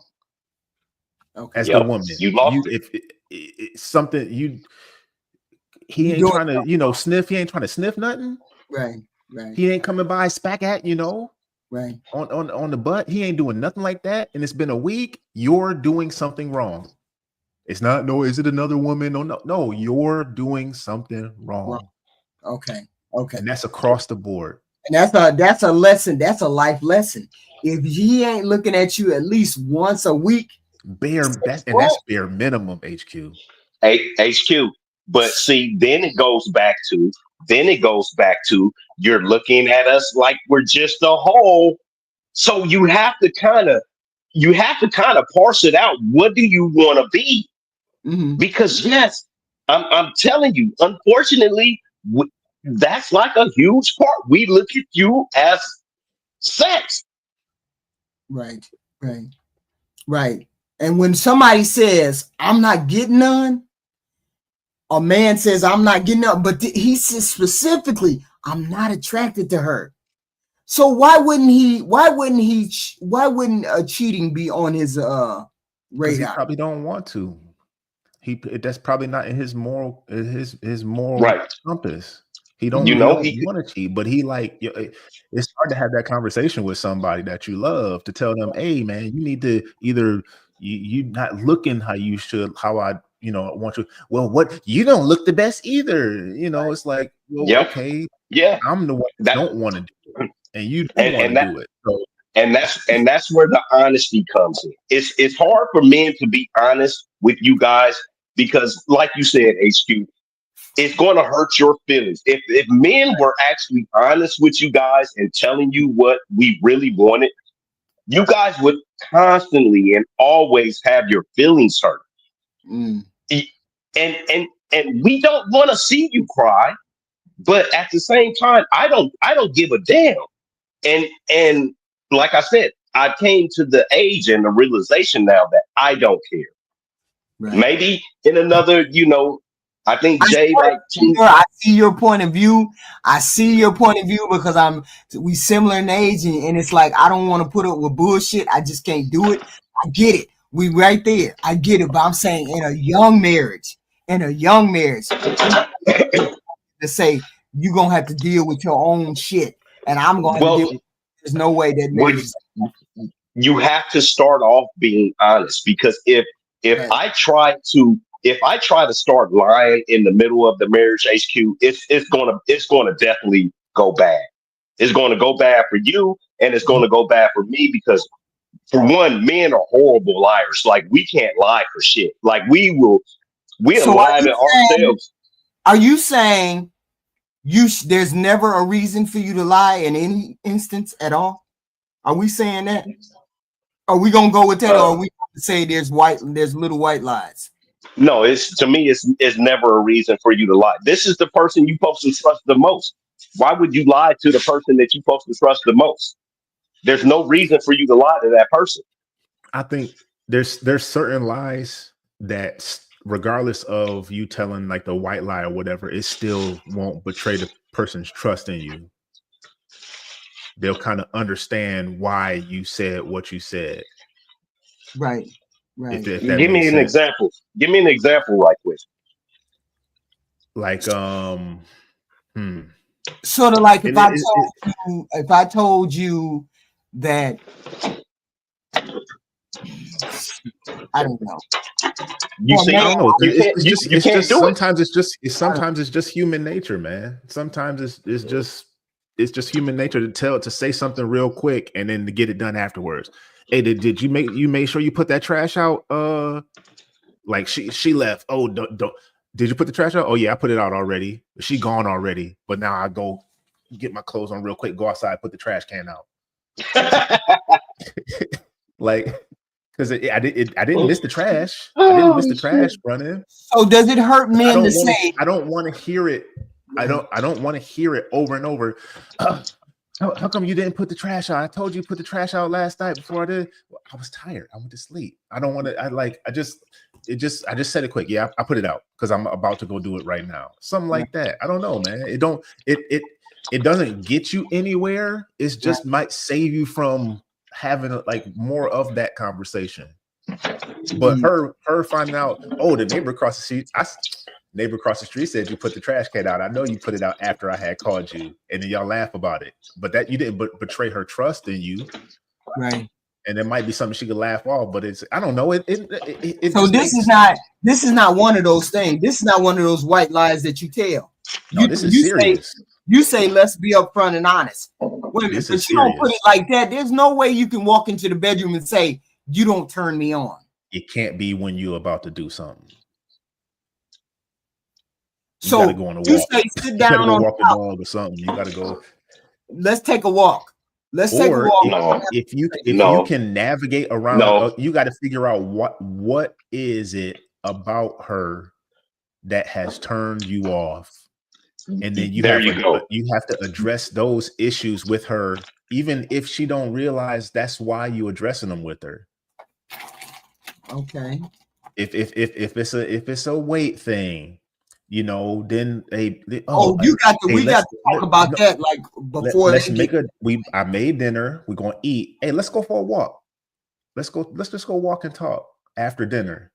Let's help go get and then you just start doing that for a while. So now y'all communicating on y'all walks together. Right. You're walking after dinner. Right. Maybe if you cooking, some of the meals, you making healthier meals or whatever like that. Right. Or stuff, or you start sneaking the snacks out the house and bringing in healthy snacks or something like that. And then maybe she might notice, because I'm approaching all of this as you picked the right woman, right? Right. So I didn't pick a woman that's gonna. We coming from. We got the right person. That's where we're coming from in these relationship questions. We're coming from the fact that we got the right person. We just got to figure out how to navigate staying married or getting to the point where we know how to compromise logically and not have fights all the time, because you're going to have fights. This scenario of him not being attracted to his wife. So you say, let's find out why we're not attracted. Yeah, first. why? I have to ask myself, what is it? I have to ask myself, what is it? Right. Is she just not really like what could it be? Physical, or is it just an emotional thing? Am I just losing emotional connection with her? How did I get that emotional connection with her in the first place? Maybe I need to start doing those things. If it's physical, then I'm like, I don't know. What did she start wearing makeup or stop wearing makeup? Did she gain weight or lose too much weight? Did she Am just I start? distracted? Am I distracted with something else and I just don't know that I'm distracted? Yeah, That much? did I just start working the Yammy Tammy from Miami? Just get hired at my job, and now I'm comparing her to my wife. Right. You know what I'm saying? Or like, we have to identify why we're having this issue, yeah, and then we can attack it. Because if you don't know what it is, and I'm just not, you don't just come home and not be attracted to your wife. I mean, you just that just doesn't. All of a sudden, one day you are, and then the next day, 2 days later, I'm not. There's something that happened. Something happened. A progression happened. Right, a progression happened. Something happened, man. So I this is one of those instances where I wish we had more information, context. Yeah, if he but was they don't saying, give like, me that. Yeah, yeah. they don't give me that. Next letter: interracial issues. Being in an interracial marriage is not for the weak. It takes both partners and a lot of emotions to go through. My in-laws can be racist sometimes, and it's painful because recently the comments are starting to get to me. If my husband does something they don't agree with, I get the blame every single damn time. If I lash out, then I'm bad, portrayed as a hothead or because of my race. In the past, my husband did not defend me, but he doesn't think before he jumps. Maybe sometimes I did say the wrong thing and I always apologize. But for example, our kids go to their grandparents and we told my husband's grandfather to not mess with our daughter's glasses. The frames recently broke and we are awaiting to get new ones. He always tries to fix things. Well, I don't know if he is senile, but he tried to glue back together the plastic frame with a blowtorch. Whoa. That's some old school country stuff right there, boy. So basically burning her glasses to bits. When I found out and called him, I got chewed out for telling him not to mess with her stuff. The reason I called was because my husband always waits last minute to do things, and it causes us several issues. I need advice. I'm so tired. I've been doing this for 12 years in this marriage, and I think I can't do it anymore. It's honestly made me also more wary of white people. Whoa. I just wanted to build something beautiful, but in the end, I feel always on guard. Please help. I'm trying. So she's a black lady married to a white man. And this is what's happening in this interracial marriage. She doesn't want, this is almost that. But she didn't say nothing racist, though. She didn't give an example of something that happened that was racist. She said, my in-laws can be racist sometimes, and it's painful because recently the comments are starting to get to me. Comments that they're making. She got to tell us what they're saying, what they're doing. Right. And that's the thing. All this stuff is context, man. Because I've heard people say somebody was doing something because they was a certain way. And I'm like, oh, what happened? And they tell me the story. I'm like, no, you was just wrong. It's like, no, bro, you was just wrong. Right. The person being a different race and telling you that you did something wrong has nothing to do with that wasn't racism. But you know what? Wrong. I think people are the same, whether they white or Hispanic or whatever. They are basically the same. Yeah. And if you treat a person nice, they normally will treat you nice. It'll take a minute, maybe if there's an issue going on there, but 9 times out of 10, most people are trying to be nice when they speak with other people and be in relationship. So I never look at a white or black issue. I always look at it as a person issue.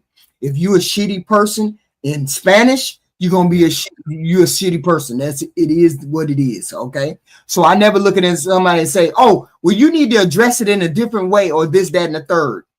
Never. But then again, when we're talking about spouses, I usually let my husband handle his his family, and I handle my family.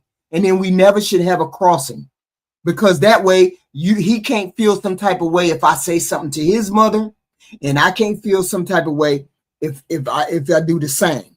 So you try to make them handle their family, right? You try to make them handle their family. And I figure that's the best way to do it, because I don't want to call your mom a B word and I don't want her to call me no word. No, honey, you need to go over there and handle your family. You understand the situation. Please go handle that particular scenario and let me handle my family. Because otherwise there's going to be resentment built up for you talking to his family or her family in that way. If you don't let them handle it, and first of all, you gotta have a strong spouse that knows how to communicate with his family or her family. Be able to tell them, no, you're not going to be involved in my marriage like that. No, I'm saying forget the color. Are you? Yeah, that's right, Natural KSC. Forget the color. Are you a good person? And what's your character like? I always lead with that. I never say, hey, you're white, so you're a bad person, or you're black, you're a bad person. I never say that.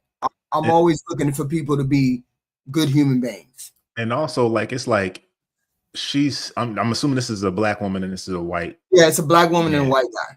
Yeah. So you mean to tell me two racist people is somebody who wanted to marry a black woman and have kids by her? Mm-hmm. On the negative side, that's some diabolical stuff to happen. If you want to, I mean, why you raising somebody that want to marry a black woman? I don't think they might be ignorant, right? Because race, like most people have racist thoughts. It's just in society. It's just there. Yeah, we do too, right?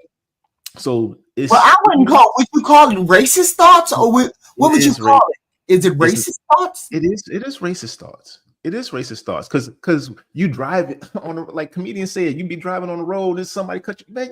You pull up just waiting so you could say whatever derogatory thing you could say to them. Mm-hmm. Oh, you old white. That's the thing that come to your head. Right. We all have those thoughts. It's just inherent in being a human being. It's how you act on those things.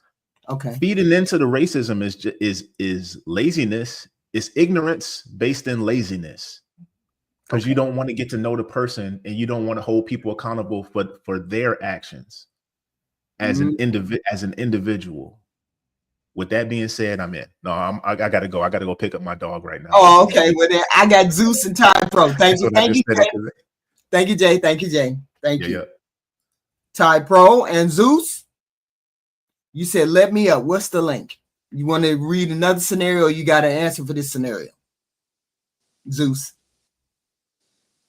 Thanks for having me on the panel. And like to say, all these conversations are hard, so I really appreciate everybody contributing, all the ladies in there.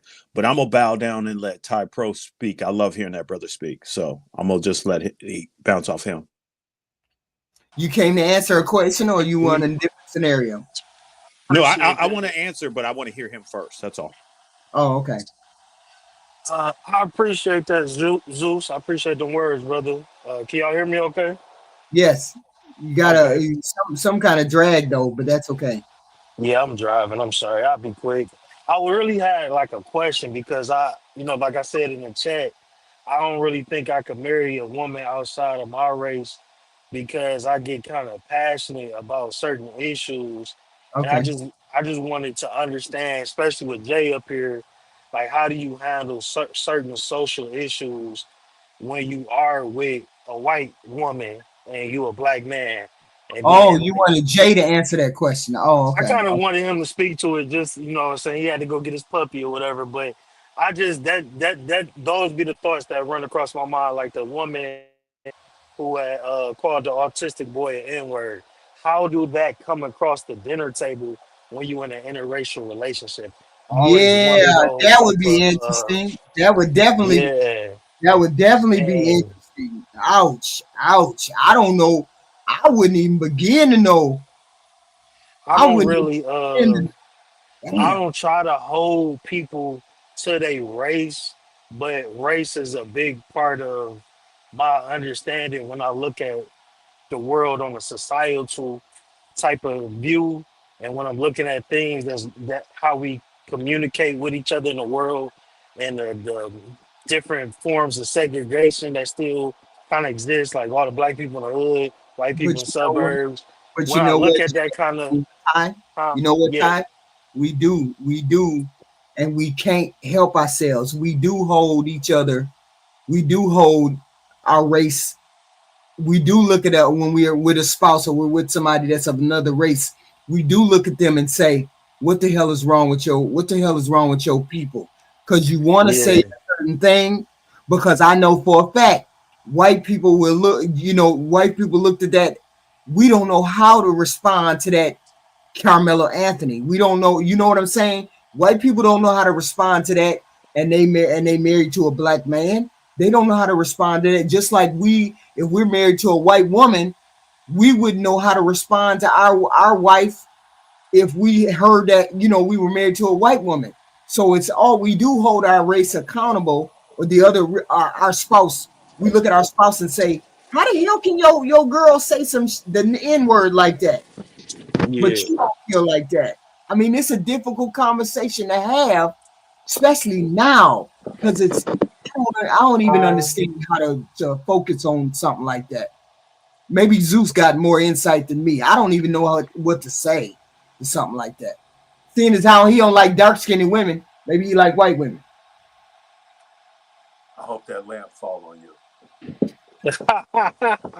Anyway, you know I love you. You know I love you, HQ. I love you too. I've been in a lot of different rooms, and I got a lot of different stories. And yes, I have dated the spectrum from amputees to deaf people, um, Asians, and all up the color spectrum. So I've been in a lot of different rooms. I've been the goat of the room, the golden child. Let me say that I've been the golden child of the room, and I've been the why is he here? I've been in all those rooms, and I've learned how to master most of the time. You're not going to succeed all the time, but the first person you have to succeed and be happy with is yourself. And that Mm, allows me, when I try to react, even if I'm disciplining somebody, I do it through love.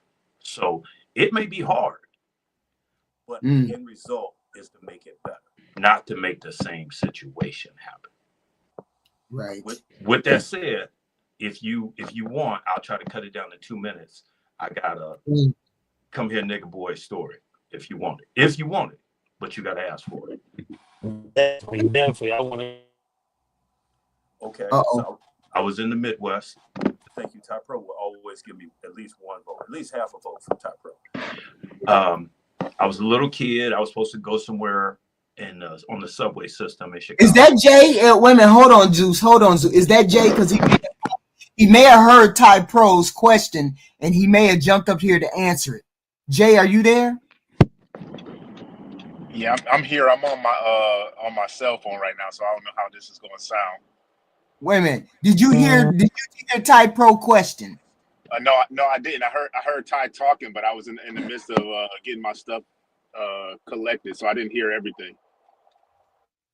Ty, ask your question now. Can you ask your question now to Jay? Ty? Zeus, you want to finish your story first? No. Or you Let's want get to? Ty Pro. Let's get Jay Tillman on there while he's in transit. No, my story Yeah. All right, it'll say. But thank you very much, Ty Pro. Yeah. for sure. Yeah, Jay, my brother, my boy, Canadian brother. I was wondering, how do people handle certain social things that happen when you in an interracial relationship, like with the white woman calling that 5 year old the N word. Like, how do those conversations go at the dinner table? Do you have those conversations? Do y'all talk about those type of things? Do y'all just ignore them? Are you compelled to kind of dilute how you feel about it, or is your partner compelled to dilute how she feel about it? Like, if you don't mind, speaking to that a little bit. Okay, I hope hopefully this comes through without like breaking up or anything like that. We hear you. Okay. No, man, I knew who I was marrying in that aspect. I knew that like that word would never come out of her mouth, even if she's listening to a rap song. She's just not going. Well, she don't really listen to rap anyway. But even if she was listening to a rap song, she's not the type of person that's going to be in the car, singing along and just let that out. If she was there around that lady, she would have cursed that lady out, up the left side and down the right. That's just I mean, for the most part, anybody I know that's in my close circle that's white that I consider family is going. And this is not people that's just because they're related to her, but they're not going to say that. You know what I'm saying? There was an instance when it happened up here that they were playing rap music and the word kept that word was dropping. And then one of our neighborhood associates, she comes out, and because who she is, she said, "Y'all need to stop playing that music with that boom." And she said the word. So I'm looking like, what in the world is going on? She was like, "No, they need to turn that music off." I know, but I'm like, why did you say that? And then my old lady started to, and this is her friend. She started to curse her out. She's like, why did you even say that word? Why did the word even have to come out your mouth? You could have just told them to turn the music off. So we do have those discussions, and I've never held my tongue in regards to an issue with race. Like any of the police shootings that I thought that was not justified or was wrongdoing on the police side and was led off some racial BS. She had the same viewpoint as me. It's never been an issue.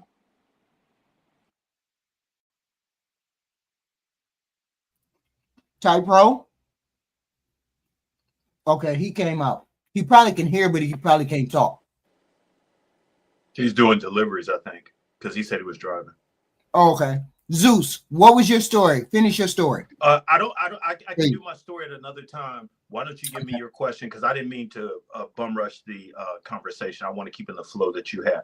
What was the question you had? Was that about the husband, or was it? Are we on the interracial dating? She didn't know how to navigate being married to a white male, but his family was kind of racist, and she didn't know how to navigate. She didn't know how to navigate the relationship because she was getting tired of navigating the relationship because they were kind of racist, but she was kind of getting tired of that. You know what I'm saying? Mm-hmm. And I've been in a lot of different situations where they were explaining their racist views. I have a guy who built me a bicycle. And one of the conversations we had, I come from a very racist family. And he said, sometimes I say things that are out of line. And if I do, tell me. That's him putting an olive branch out there. By the way, this guy is 75 years old. Am I going to really correct him? Right. But him just having that little bit of awareness means a lot. And then I try to embrace him and I give him better tools. He's an old war vet too. So I got a question. Go ahead. Is that your mic, Zeus? Yeah, that's your mic, Zeus. Yeah, Zeus. I'm sorry. Is Tierney still in the building? Is Tierney still here? Because she said something in the chat. She said she's not going to say it around you, but for sure her friends and family will. Most white women stick by their race. Why you ain't up on the panel to explain, ma'am? Explain, ma'am, if you could come on the panel. Because I don't know. I've never been in an interracial relationship, so I don't know. Okay. So I'm asking, do you know, what is your perspective on it? Just a perspective for that. And you've been married, so you have a perspective, I'm sure. Okay. Or you have an understanding of it too. I mean, we just listening. We're getting just the facts on that. So come up for me. You'll come up for me. Okay. But that's what those are problems she was having, Zeus. The wife was having those problems. So I don't think, boy, y'all got connection for real. Okay, so that was it. How do you Stuff HQ. how do you internet was going out. Yeah, I see everybody's internet going out. I see everybody's internet is going out. Yeah, I apologize about that, HQ. I apologize about that. No, you all went out, so it's no big deal. Come on up, Tierney. Come on up. Are you coming or you ain't? You don't have to be on camera, so you don't have to get dressed, you know. But you tell us your experience. I will also say that I was the president of a multicultural club of a Division I school. So you have over 60,000 people at the school, and then you run cultural events and you talk to people on different levels and different planes. So that's why I'm saying, like, my point of view of how I look at things and how I finesse situations. I'm never going to be afraid to walk in because there's people who are racist or deal with that or knock down a comment. Well, here's the part, the quick scenario with the Tierney. Hello, Hey, honey. Tierney. Hey y'all. How you doing? So why did you say, I mean, how do you navigate those conversations, those race conversations? You know what I'm saying? When the lady said the N-word, how do you, I mean, and the Carmel Anthony thing, how do you, in an interracial relationship, how do y'all navigate that? Are y'all comfortable talking about race together? Or do you have arguments about the race? How do y'all talk about it? When my ex-husband and I tried to have those conversations, he would just typically revert to his racist point of views. I mean, you can be sleeping with the opposite sex, but that don't mean you truly relate to them. You know, I mean, a lot of us that be in these interracial relationships, we know straight up that they will call us a derogatory name in the midst of us arguing. Because when people argue, they say some hurtful stuff. So a lot of the other race will eventually say you're acting like a monkey, or they'll call you the N-word, or they will resort to something racist. And yeah, go ahead. How much percentage? How? Because I'm assuming that Jay doesn't have that same dynamic. I'm assuming that he's been married 18 years, so I'm assuming he's never ran into that. So why did you think that you ran into that particular thing where somebody said that to you? I mean, why would someone feel comfortable enough to call you the N-word? Say ninja. We don't want to say that in the hard R. We want to say ninja. So ninja is fine to say. So when somebody calls you a ninja and you're married to him, do you immediately retreat and say, no, I'm not going to stay in this relationship with you? What do you do when somebody calls you the ninja? I bust a nigga head to the white meat. Fuck you mean? Like, that's when I get angry, because that word alone, it will bring you out in anger. Now, I know there's people saying, oh, you know, my spouse has never said that. Yeah, whatever. I mean, like I said, I know that these other races, they will resort to saying something in their racist category when they're angry. So what do you recommend them do? I didn't date no white boy Ty Pro. It was actually a man from Guatemala. My ex-husband's from Guatemala. I mean, he was attracted to you. He was attracted enough to marry you. So, but see, here's the thing. Do you think it's still that we all have Jay said we all have racist thoughts. Jay said that, or did he say? He said that. I think he said that. So, but the whole point is to be able to navigate not saying that, or not saying your impulsive things out front to a spouse that you're married to and you want to stay married to. this leads us back to the conversation we were having with Black America, who said, if my spouse got upset, I wouldn't give a damn whether she was upset or not. I just let her be upset and I wouldn't address it, right? So my question to you two would be, if the spouse is upset, why, if for Zeus, wouldn't you want to address any issue that upset your spouse, just so you would know that you have put the effort in to keep that marriage intact? Or would you come from the direction of Black America and say, forget her and don't worry about why she upset? What would you do? What would you think? Okay. Thanks for letting me have that on. And I think I heard something different that Black America was saying, because when I hear Black America, he's result based. When he talks to us, he created his own universe, his own multiverse to deal with the people that he needs to deal with daily and to make himself efficient and result driven. I didn't hear that he didn't want to deal with the emotional part. Whatever he needed to do to fix the issue, that's what I heard he was going to do. So he was result driven. He's not going to explain how he's going to solve it, but whatever it is, he's going to get it done. There's actually a Tony Soprano thing. I'll send you that. And it's a whole thing that Tony Soprano does, like a 2-minute clip. It's the exact same thing that Black America was talking about. Tony fixed it, but he was kind of abrasive about how he did it. But then he circled the wagon back around and said, hey, I might have came out a little hot, but here's what I was trying to do. Boom. That's how I see Black America. Tierney, what do you do when a man says, I don't care whether she's upset or not? If he upsets her or whatever, you know what I'm saying? If he says the wrong thing and she's in her feelings, isn't it easier, or is it easier to communicate with that woman instead of walking away if you want to stay married?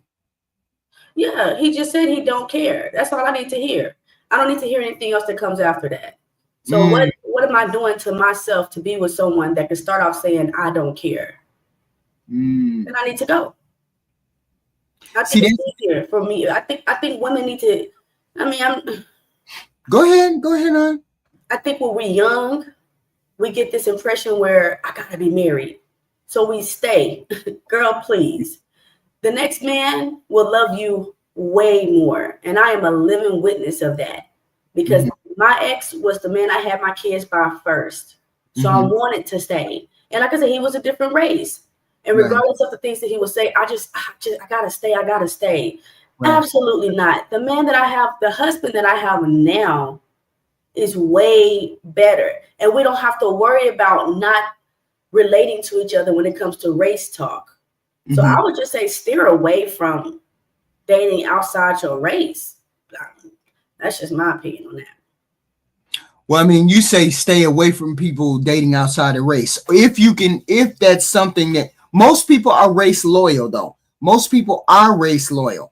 I'd say it depends on the person, regardless of race. And you got to talk through everything that comes down the pike when it comes to world events, because a lot of people don't even talk about world events. A lot of people don't even talk about race. A lot of people, because they're afraid of it, guilty about it, do whatever. But I say, if we're dating, we got to navigate that race card. Because if we don't navigate that race card, and I'm dating you, you're white and I'm black, that race card, that's going to come up somewhere, somehow. And I need to know how you're going to respond. And honestly, Go ahead. ahead. Like realistically, black men fight for white women more than they fight for the black woman. A white woman drops one tear and he's like, okay, baby, I'm sorry. Versus if he was with a black woman, it's, I don't care, stop crying. So I hear men saying, oh, my woman never did that. Most likely because you were fighting for her more than she was probably but more vice versa. You were probably on your knees begging for her. She didn't have to throw those racist words out. You guys just wait till you get to a point where you're over. The relationship is coming to an absolute end. Mm-hmm. She's going to show you exactly how she really feels. Oh, you mean race wise? Absolutely. You think it's going to be? So are you saying that we are racist and we cannot get past being racist? No, we can't. That's not how this world was created. When you brought people over to this land and took the people that were already on this land and made them slaves, and then you made laws around those certain people. No, we cannot get past what's the blood that's in the soil. No. So your Caucasian woman or your Caucasian wife can say, I love you, Bobby. And I will never say those things. But it is embedded in her since she was 14, since she was 10, since she was 5.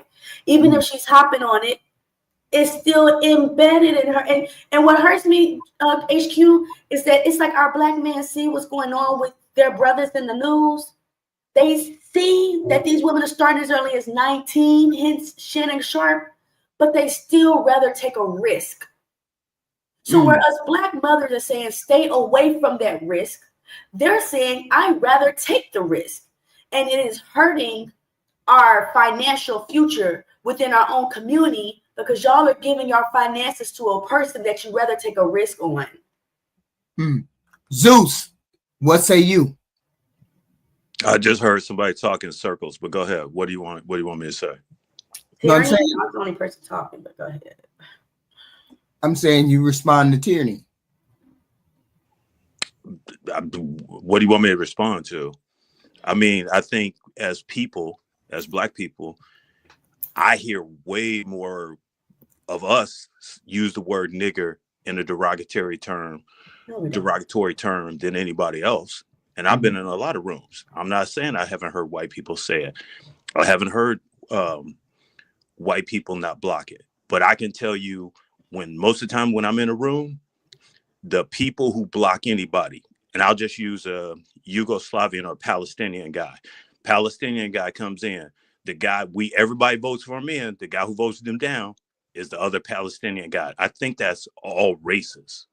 I don't think that's just one race. And I think people need to learn how to navigate that. I say we got to have good people, right? Right. I vote on good people regardless. And I also vote on fleshing out things. Right. My mom has called her friend a hoe bitch, hoe slut, and everything else, and then laughed about it. But if I would have said the same thing, not the same results.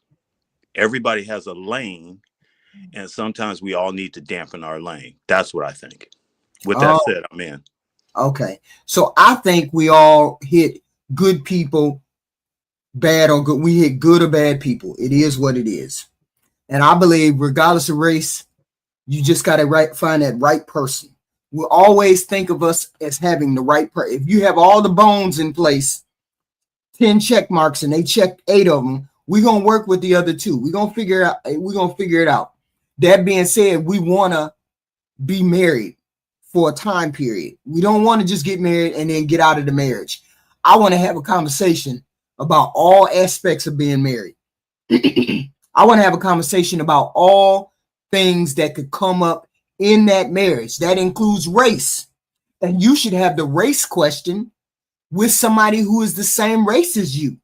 It shouldn't just be about having the race, talk about the race thing with just a white person or Mexican or whatever, because we have seen through Donald Trump that we have black people who want to put up with that or deal with Donald Trump's foolishness, and we have people who don't want to deal with Donald Trump's foolishness. Right. So we have to figure out, but amongst us, even if we married to a black person, how do you feel about this? How do you feel about that? Because some things I just can't relate to. I would need to know those things regardless of whether they're black or white. So the first thing is to find a decent enough person where we're going to have all these conversations out in the open before we get married. Have you secretly wanted to call me the N-word? You secretly been called anybody the N-word, or is that abhorrent to you? Have you called white folks the C word, crack word? Have you called them that? Or are you okay with not doing that? Or is that abhorrent to you? All of these things got to be talked about before we get married. We're talking about trying to make marriages work, not just be. See, here's the thing with Black America. I feel like he think that marriage to him is like a punishment. It seems like that when he talks, it's like a punishment that men are being punished for existing, for being in marriages. They don't get any kind of benefit from it. I mean, to me, I'm not saying that's what he means. I'm saying to me, when I hear him speak, it's like men don't get any kind of benefit from being married. It's crazy. When that's not the case. We all bring things to the table. All of us. A lot of men feel as though because you have money, that's not how that goes these days. You're not the only person that brings resources. So that's off the table. When men say, well, I just bring this to the table and she just wants to use.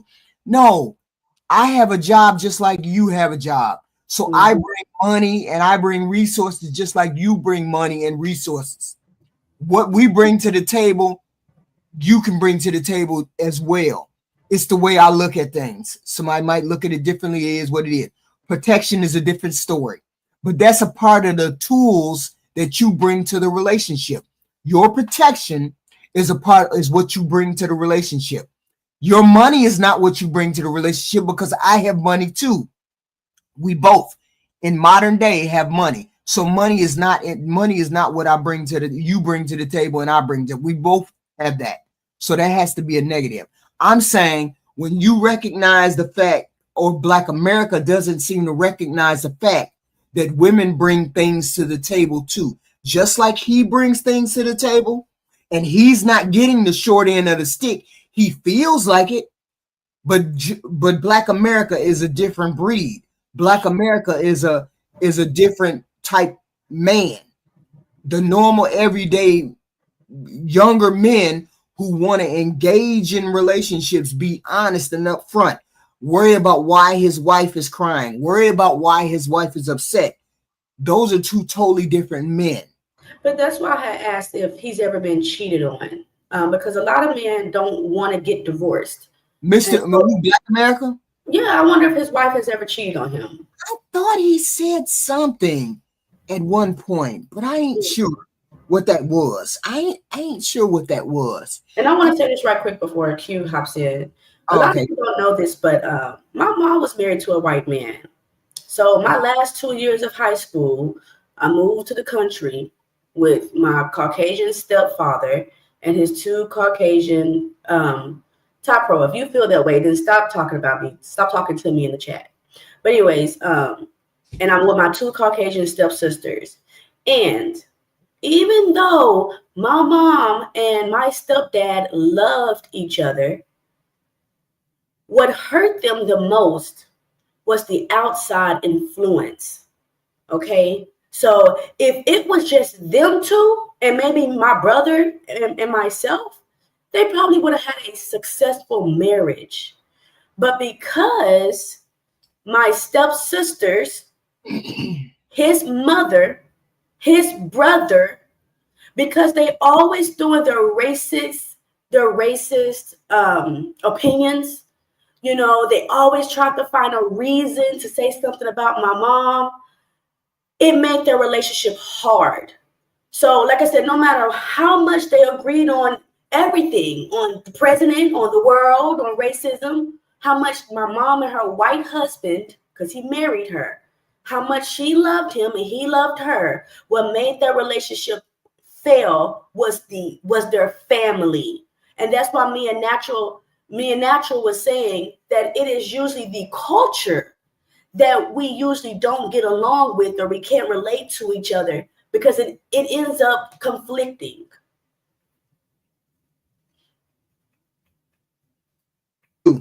Q. Q. How you guys doing there? How you doing? Q. I'm well. Oh man, so here's the most interesting part that I find when we have these conversations, especially when we're speaking on interracial things. So Right.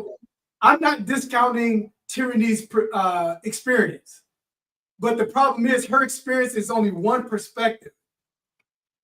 And so for her to discount those who haven't received racial interactions with their spouses who happen to be of a different race, that doesn't mean that we don't see that she may have experienced things. That doesn't mean we have. I was married 16 years to my ex-wife. She was Japanese Mexican. We never had any issues of race. Our issues were male-female interaction, had nothing to do with race. So to believe that people have underlying beliefs on your race just because they happen to be of a different race I believe it's a fallacy. I don't think you can make that as a general statement, because first of all, from my experience of being on this earth 50 years, I see race as through the lens of fear. People not understanding each other. It has nothing to really do with skin color. It's fear because they don't understand.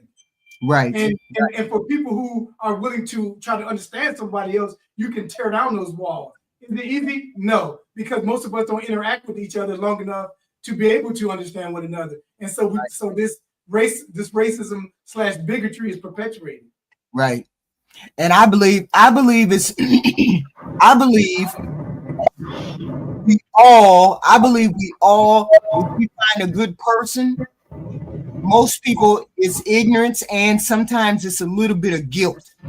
It's a little bit of guilt because when a black person addresses these issues in the public forum or in the news, it comes from a why are white people saying that, or why is that your race saying that, or you're this, that, and the third, and then we want our spouse or whatever to make it all right, or make it be explainable, or explain it. And that person feels guilty because they know they don't feel like that, but they understand, but they live or know these people who would say some stuff like that. So I'm saying, find yourself a good person.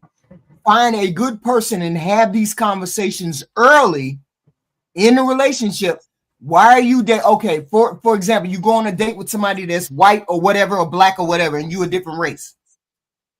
The first 1 or 2 dates should be, why are you dating? Why are you interested in me and I am a black woman? Why are you interested in me? Why are you looking outside your particular race or whatever to marry a person like me or date a person like me? Here's my response to that question. Right. And what most people don't realize is that you tend to mate with those with whom you socialize. So if you socialize with people, is she muted? No, I'm not muted. Oh, I'm sorry. It's the delay. Let me turn this other screen out because it's delayed out. So what I'm saying is that most of us, we tend to marry those with whom we socialize with. And so if you're around people long enough, you will start seeing them not just on their color. You will see them on, yes, their color will always be there because we're not blind, but you would tend to see them as people if you're around them long enough. So the question of why are you dating me because I'm of a different race would take a different viewpoint from the person who's being asked that question, because they would have been around you long enough to start seeing you as a person and not a color. And that's my perspective. Now, other people might have other comments on that, but I'm saying people date with those in whom they socialize, and because men tend to move more for jobs, they tend, especially black men in general, but we speak about black men. Black men tend to go where jobs are a little more readily than women do. So we are constantly around other cultures, and so if we learn and grow, we tend to understand how to interact with them. I feel like black men are way more susceptible to dating outside their race than black women. I think because you guys don't see us with the opposite race, you are in assumption that they don't want us, which is crazy because the other race absolutely do desire the Black woman. We are the stronger woman, and they know that. And it is harder to get us. But we most of us are absolutely loyal to you guys. But these conversations, truthfully, as a Black woman, is hard to have with y'all because you guys start barking and you get offended. And it's like, we're not trying to offend you, but we are Black men and we are Black women. We are each other. And we're just trying to tell you guys about these women. We have had experience with how these women treat our sons. So I mean, as a friend, as a sister, as you know, as just a Black woman, guys, don't get offended by what we say about the opposite race of women. Well, I mean, with that being said, Tyranny, see, you see it through that lens, and I can accept that. But the problem that you guys aren't realizing is that we see things too, and we see commonalities in both Black women and other women. But our initial argument is that if you present two options to an individual, regardless of race and identity, if you present two options to an individual, and one tends to appear to be a little more pleasing, the person is going to go for that option. And so strong, albeit you can be strong all you want, but I'm just telling you how human beings work. And human beings will tend to gravitate to that which benefits them more, even before they start considering race into it. And so if a Black man or any man is around different social groups on a consistent basis, and they see that woman is pleasant versus another one, if they happen to be in the same group, they're going to pick the one who they seem is more beneficial for them at that time. That's what I have experienced. I hear you, and you guys think easy submission is pleasant. Okay, I hear you on that, because that's usually, I heard this white woman say, oh, you know, this Black man only dated my daughter because he know that they're super submissive. And I was thinking, I thought that's what y'all like. But she was saying that as you're pretty much taking her for advantage because you know that she's super, super submissive versus having a woman that's going to speak up and have a voice. So I hear you, Black men, when y'all always say it's easier to date the Caucasian race. But you're investing. Go get it, Daniel. Go get it. You're investing your seeds into the opposite race. You're not investing your seeds in your own race. And then we have these conversations where the Black community is poor. Well, that's because our Black man's money is going to their other race, and they're not investing that back into us. It's way more than just dating HQ. It's way more than just dating a white person or a Mexican or an Indian. It's way more than that. It's a lot that has to do with being with someone that doesn't share your. So you're pro Black. 1,000%. So how did you end up being married to somebody who was not being fast? I'm just being honest. I was on my way to Jamaica. He asked me out on Mother's Day, and I said, shoot, I'm about to leave anyway. Why not? And I end up getting pregnant. And so we just had to do the right thing from there and get married. Yeah. Can I respond to that? Sure. Yeah, so here's the thing that it's so funny too, because the prevailing belief is that those who date Black men in particular who date out have a animosity towards Black women. Now, there are some men who are like that, but I have never met any Black men like that outside of the ones that are online here and there. The thing is that I will say this once again, people date and mate with those with whom they socialize with on a daily basis. And that's how it works out. And so if a nice lady that's an individual is attracted to, he will most likely couple with her. The problem being with taking the resources and stuff out. I will share my personal experience. when I was growing up, the thought process was that what was said to black men is that you go to school, get money, then come back and marry us. But here's the problem with that. There's two things you have to remember. First of all, if I come back and somebody already didn't had you, that's just me. Somebody already didn't had you, then I'm automatically turned off on a base level. It has nothing to do with race. If some other man has touched you and I was attracted to you, I'm not going to accept you. When I say touch, I mean had kids with you, because you can lie about all the other stuff. And so now what am I left with? Do I then have to ignore my primal urges to be attracted to my mate, or do I continue to out and try to find out who I can mate with? And some people refuse to accept that reality.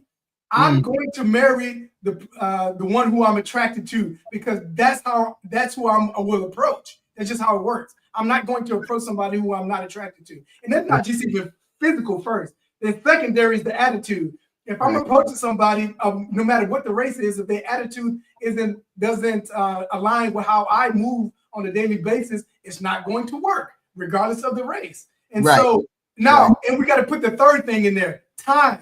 We all don't have unlimited time to find somebody. And the reason I can say that is because we see famous people online at a point where they want trying to find somebody and the clock has passed.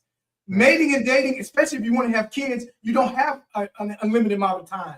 It's a small, finite time. And so if the people around you aren't ready, then you have to move on and find somebody that you can mate with, regardless. That's just my personal opinion. Regardless of whether they black, white, or Asian, you just have to move on and find that particular person, their attitude, similar interest, all of that. And I understand when people get mixed and married, they get married with somebody that's not from their race. I get all that because you have commonalities. Of course, I'm saying it's difficult enough to find the person that you want. So why would I turn down somebody from a different race if we have a lot of things in common? And because it's loyalty. It's loyalty. I find it to be loyal. I mean, hey, I can go out there and be with a Brad, but I am too loyal to my base. So I mean, yeah, like I said, I'm not. Yeah, but here, wait a minute, hold on, Terry. Listen to this. If you had a daughter, and all the black men called your daughter the B word, but there was only one white man who treated her with respect, you'd prefer her to go with those 10 black men that called her the B word? Because opposed to the one that treats her with respect? I wouldn't tell her to be with any of those black men. I'll tell her to keep finding her one. Find you one. No, I'm saying if that's all you got is the 10 black men, and that's all they did was call her the B word, but you had one white man who treated her with respect, who wanted to take care of her, who wanted to do all those things, you would prefer your child to be with a black person that called her the B word as opposed to the person who's going to respect her? My honest answer, I would tell her to go find her someone that does not, just like these men say. You didn't answer the question. I am answering the question. I can't tell someone what they want to hear. I am answering her question. You never answer the question. Okay, well, maybe because you never listen. But I will never tell my daughter. Never answer the question. I will never tell my daughter, hey, I know you, with all these black men you've dated, they've called you B's and they've hit you, but Brad, he loves you. Go and be with him. I cannot, because that's a form of selling your soul. That's just like me saying, let me finish. That's just like me saying, I have been through all this stuff, God. You put me through all this BS, but the devil's offering me everything. So let me go ahead and sell my soul to him. That's the same thing to me. That's the same thing. So you say you think it's selling your soul. So you think it's selling your soul. This is what I told my daughters. I have given that scenario to my daughters.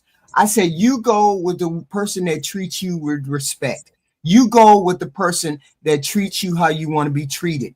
And if there's and here's the thing, black men maybe going to the other races because they're not getting They're not getting nagged at, called names, being treated disrespectfully. That maybe that could be the reason. I don't know. I'm not saying that it is.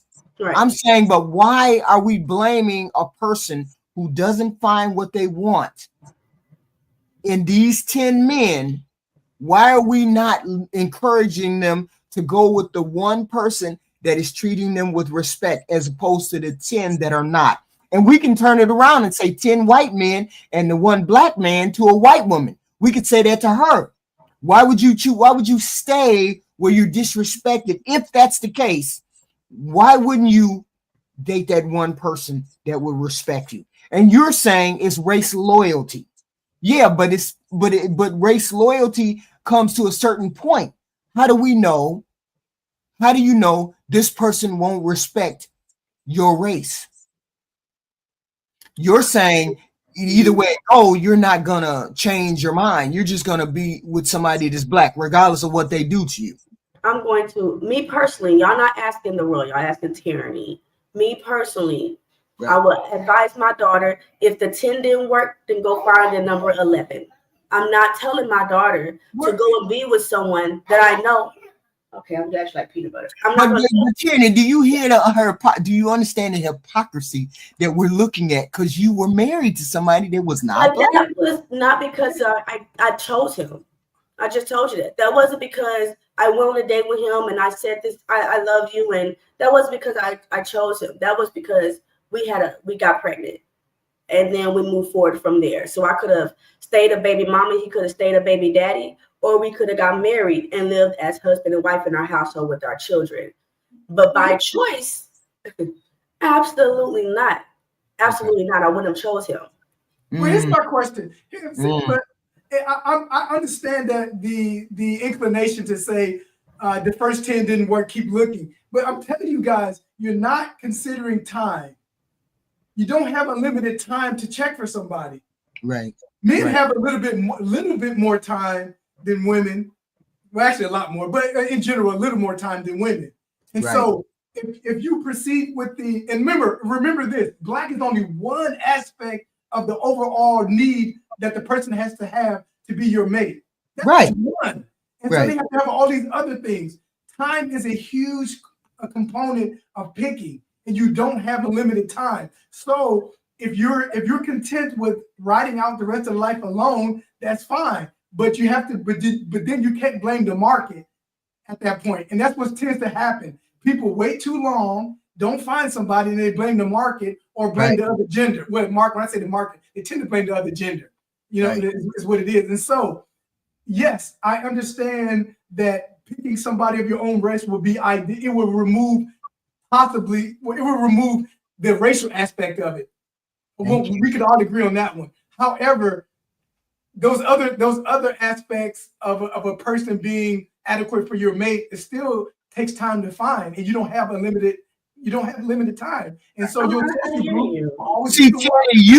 Tierney, for me, you seem like a progressive person, and you say that I get the race loyalty thing, but you seem like a progressive person to me, a woman of today. And I thought you would be more open to that. But you just race loyal. I am race loyal, and that's why you hear me coming on some people's panels saying stop talking about black men, because I've experienced disrespectful black men, but I've experienced loving, amazing black men. So I will always stick with, you will find a good black man. You will. I mean, and I hear you. They don't have to be black. They don't even have to be complete. Yeah. I'm pro segregation. Okay, you guys, people, whatever. I'm pro segregation. We were having a great, happy, dippity dappity time when we were segregated. It was only when it was only when we integrated. Then that's when the bombings and stuff and people on the east. That's when all the crazy stuff started happening when we integrated. But when we had our own land, our own culture, our own tribe, our own language, we were prospering a lot more. What? Tyranny, what? Wait a minute, hold on. Who gonna address that? Zeus or Q? Which one? Y'all gonna tell me that I'm wrong? Y'all think that when it was all black that we were doing work? I would argue yes, we were more cohesive as a community. However, when we integrated, we started to integration in and of itself wasn't the problem. I think the actual problem is willing to take handouts. That's just my belief. Talking about Section 8 and stuff. No, talking about that. No. You said to stay together and be in our own community means we don't take handouts from people from other communities. The Black Panthers are the ones that created this so-called once we start doing that, then we allow others to come into our community. And here's the other thing that I say about that. One of the main arguments that I hear from women in general, but our women in particular, is that they want men to change. We can't even police ourselves so that when people do stuff do things that harm our community, we have no control over them because this is not our country technically, and we went what 13%, 16%. I can't remember the number anymore. So if our argument is that we need to stay together for the betterment of our community, then we need to have families. The men who are sought after to mate with are have more kids than the men who don't want to get picked. So you can't have a community where people out here trying to create communities if the women don't want them. And so these men, let me tell you, I counted for 3 months straight Black men who have other wives, who are wives of outside of the Black community. And so these men were short. Some of them were what you guys would consider dumpy, frumpy, or whatever that word is, frumpy, dumpy. But they were happy and they had kids. And so that's what I'm telling you, Tyranny. If the women don't pick these men will find other women to mate with. I'm just telling you that's how it will work. So if you want a Black community, women got to pick men off of character and not aesthetics. And that is not going to work anytime soon. We can fix that in our community. Truthfully, how many generations would that take to fix? Well, I mean, I don't know, but I love my children, all of them. I love them more than I love myself. But if I could take back being with Jose, no, don't you say that. Don't you say that. Don't say. If I could press rewind on being with Jose, I would. I love my kids. I love to have them by someone of my own. But being with Jose was a mistake. We made something beautiful, but being with the other race was a mistake. It was wrong. And I would never sit on here and say, oh, because I married the other race, then you guys, it's okay. I can't say that. Like I said, we created something beautiful, but no. Like I said, even my mom married a Caucasian man. We moved in with the Caucasian family. He took care of her, but it was the family that effed up their marriage. It was the family. But if we stuck with ourselves, y'all, I don't know what y'all doing. I don't know what y'all talking about. Because look at Shiloh getting almost $1 billion for calling one of our Black kids the N-word. If we stuck within our family, we would be okay. Like Q said earlier, it's the fear. I think it's the fear of letting your enemy go. Hold on. Let me say that.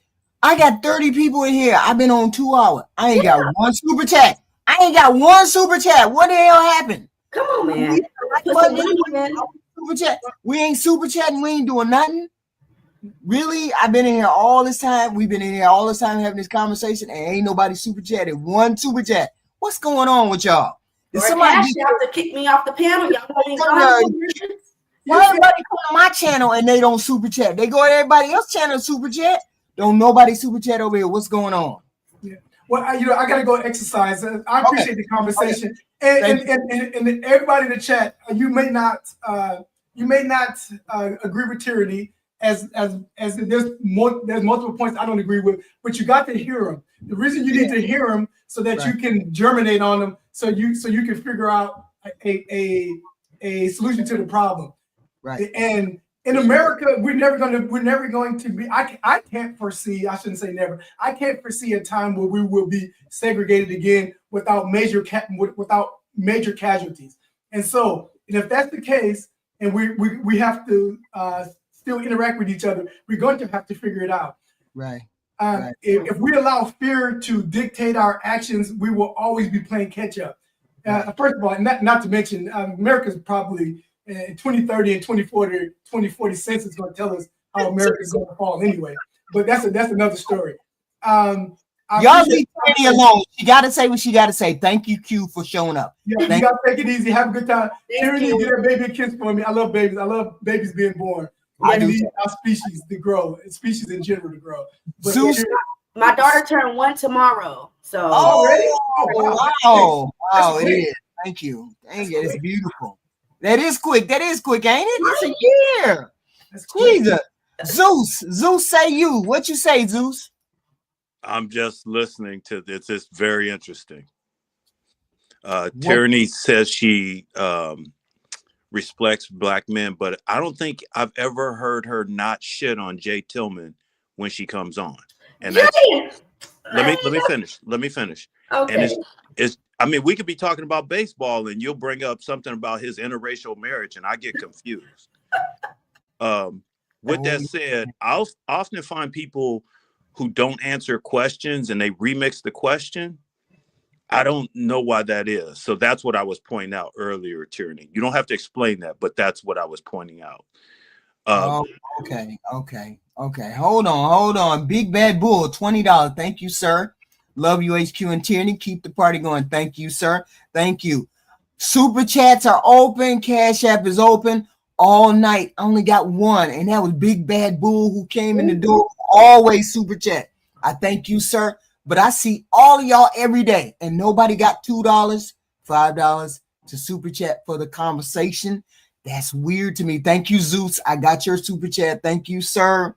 Y'all hit the like buttons too. You know what we need to do on here, and you guys should be hitting that noun game, the noun game on my channel, the noun game on my channel. Tierney, give me your final thought, ma'am. Hey, y'all can kick me off. Hey, send her $20. Bounty me. Okay, I'm about to go anyway. Zeus, I know sometimes you feel like I'm talking in circles, but I'm a Gemini. Sometimes I speak backwards. You just gotta listen. That's why I love my husband, because he listens to me. Okay. I absolutely love Jay. Jay and I actually play with each other. Okay, but I absolutely love my black man. I believe in unity. Regardless, I think it was because you always jump on him because he's married to somebody white. I didn't even know that. I thought he was single. I swear I didn't even know he was married until today. Your pants are on fire. Your pants are on fire. I wear dresses. Thank you very much. And then now for 18, your panties are on fire. Now what? Okay, if I wear those, I'm Indian. For 18 years, that is, you said 18, right? Yes. That is commendable. Look, I might not like the interracial, but it shows you doing something right to be married to your woman for 18 years. That's beautiful. I don't care what race she is. Congratulations. But go ahead. And we hope you can stay married that long too, Tierney. He know better. Cue the old one, $5. Thank you. I got 5 on it. Thank you, sir. Thank you. I got 5 on it. Very much. Thank you for coming up, Tierney. Thank you. Tomorrow we have Ladies' Night. Tierney, you're supposed to show up at least making an appearance. Tierney, will you please come up for Ladies' Night, please? Please. It's just a matter of talk. It's just a matter of questions I got, and then I want you to answer them honestly as a wife, as a woman, as a woman. A wife, a woman, a baby mama, all that. I got you, HQ. Okay. Usually they stay up here about 15 minutes and then boom. But whenever you show up, we can have a conversation. Okay. And don't be offended by no questions, please. Don't be offended by the old lady asking you questions. Just don't. I love you too much. Not at all. Thank you, ma'am. Thank you. Right. Thank you. Good one. Good night, Tierney. Zeus. I think I'm sorry. Go ahead. No, I'm saying, what's your final thought, sir? I want to say that I love the chat. I love the ladies in the chat. Yes. I do understand a couple of things Black America was saying. And I think I was in one of those situations, and I'll give a quick 30 seconds on that. No, go ahead. Take your time. Go ahead. I was talking to a girl. We were at the mall. She presented a problem. I could have went back and forth and tried to logically answer her questions, but I didn't. Next time we came to the mall, I fixed it and she was much happier. I think that's the same thing Black America is saying, is a lot of men invest in the back and forth. Mhm. And if you notice, a group of women will say they just want men to listen and not fix it. You don't want us to explain the magic trick. You want us to do the magic trick. And that's a part of the masculinity frame that other men teach other men. You're crying, me addressing the crying versus addressing the problem. You can't do both. That's what I heard Black America say. He just said it's just different. It's just a different. I mean, I don't know. I don't know. I'm just such a happy person. I'm just such a happy person, Zeus. I wake up every day, I'm happy. I have conversations, I'm happy. I love to hear from people. I love those kind of situations. And when he talks to me, I feel like 3 days ago you got real black. 3 days ago you got real black, but that don't mean I don't love you. I understand what you're saying. I understand what you're saying about Black America. I understand what we're okay. When you hear Black America talk, when you hear Jay Tillman talk, and when you hear Aaron talk, they could all be saying all three different, totally different perspectives on women. But they could be saying the same thing. But that's the reason we need to have these conversations. The point I'm trying to make right here is I'm grateful for you giving us a platform, because they might not hear me, but they might hear Aaron. They might not hear Aaron, but they'll hear Jay Tillman. Right. And I just think these are hard conversations. Right. Right. And we all need to go through them for therapy to get better. Right. I appreciate completely. Black America. If I have to be honest, when he speaks, it's very authoritative. And if I had to say, if I felt safe with him, I would have to say hell yeah. If there was lights out right in the neighborhood, and I knew where Black America stayed, and I stayed anywhere near him, and I knew I had to get somewhere to be safe, I would run to Black America. That would be, I'm saying he exudes that for me. But it's like I can't, it's like he is a cold machine. You understand what I'm saying? But I understand where he comes from. But safety is protection is the first thing I think when I think of him. You would be protected if you had to go over there, right? So that's the way I think when I think of him. In no way, shape, or form am I disrespecting or anything. I hope I haven't disrespected him in any way. I don't want him to feel like that. I'm just saying, to me, when I hear him and he talks, that's the way he exudes that for me, right? Somebody competent in protection. That's the way he comes across. So I'm just saying and then when you hear him say, I don't give a damn about women and y'all just be doing some goofy shit, I'd be like, that's the type of person he is. So we need all of these perspectives of men, of women. That's why I want the women to come up, because there's different perspectives there that we need to hear. You know what I'm saying? So that's why I have the ladies' night, because I need to hear from you ladies too. We need to hear from you men. We want to see real world men, real examples of what men do, how they feel, how they respond. And I get it. I do. No, I'm sorry, I interrupted you, Zeus. Sorry. No. I'm glad you put that soliloquy in, and I think it's good that I'm gonna hurt you, Ty Pro. Each of us get a chance to speak in our tone. And when he had talked, so he's very transparent. He's always very transparent, but he said today, he said, he had said it before, but he said it again clearly. He said, I didn't know I was short until I came out.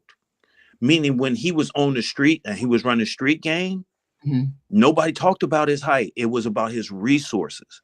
It was because he was the guy. When he came out and he tried to do other dating, he had to create his own universe. When he said he was locked up and then he went to the railroad, nobody else can do that. He's a unicorn, because they're not looking at what he did. They know they're going to get a guy. His 50% is two men's 100%. He's also a very loyal guy. but a lot of people will miss that in his tone. No. I got that. I got that completely. That's why he seems he's that person that you can say protector. Then that would definitely be the protector. So when we meet those men and we talk about the dating aspect, and they don't have that something, they don't have that masculine frame.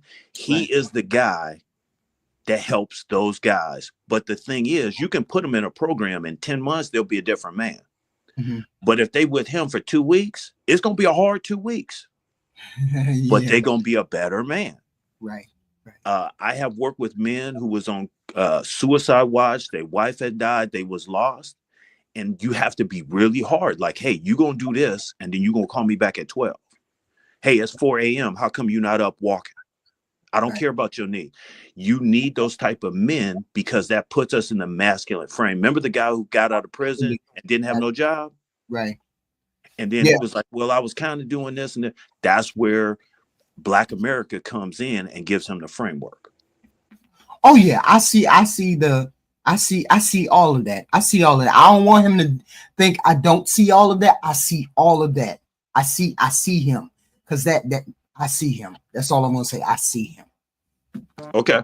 And I just Thank wanted to be really grateful and also invite Tyranny to come up because we need more ladies for our lady night. And it's love for us to hear from the ladies and their perspective and how they and if Flora is about Flora, we gotta hear different perspective.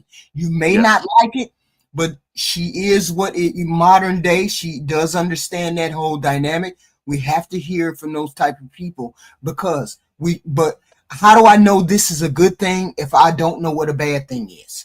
You understand what I'm saying? Also, Tyranny was very transparent today. She shared something with us that was very different.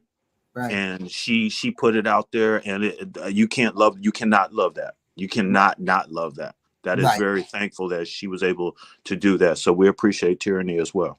Right. For being very transparent. We appreciate you, Tyranny. We do. Thank you very much. And thank you, Zeus. Thank you for coming up, sir. All right. I love you, HQ. Thank you. Thank you. Tomorrow, we have the ladies. We want to have some more ladies. You all left me and Natural KRC to be up here last week on our own. We can't do that. We have to have, and I already explained to y'all, we have to have super chats or we have to have something to keep the channel going. I can't do this every day and not have some kind of compensation for it. Here, $2, $3, $5, whatever. So I'm saying, please learn the super chat. Please learn the Cash App. I don't really like Cash Apps, but if you do the Cash App, that's great, whatever. But I prefer, and I do answer I do read the super chats, Ty Pro. I do read them. So I read them and I will continue to read them. I want to see you guys tomorrow. Please come up. Look at the Noun Game on my channel. Noun Game. Noun. Noun Game. What's today? Wednesday? Oh, shit. I got to do clue number 2. I'll talk to y'all later. Thank y'all for showing up. Love all of y'all. Thank y'all.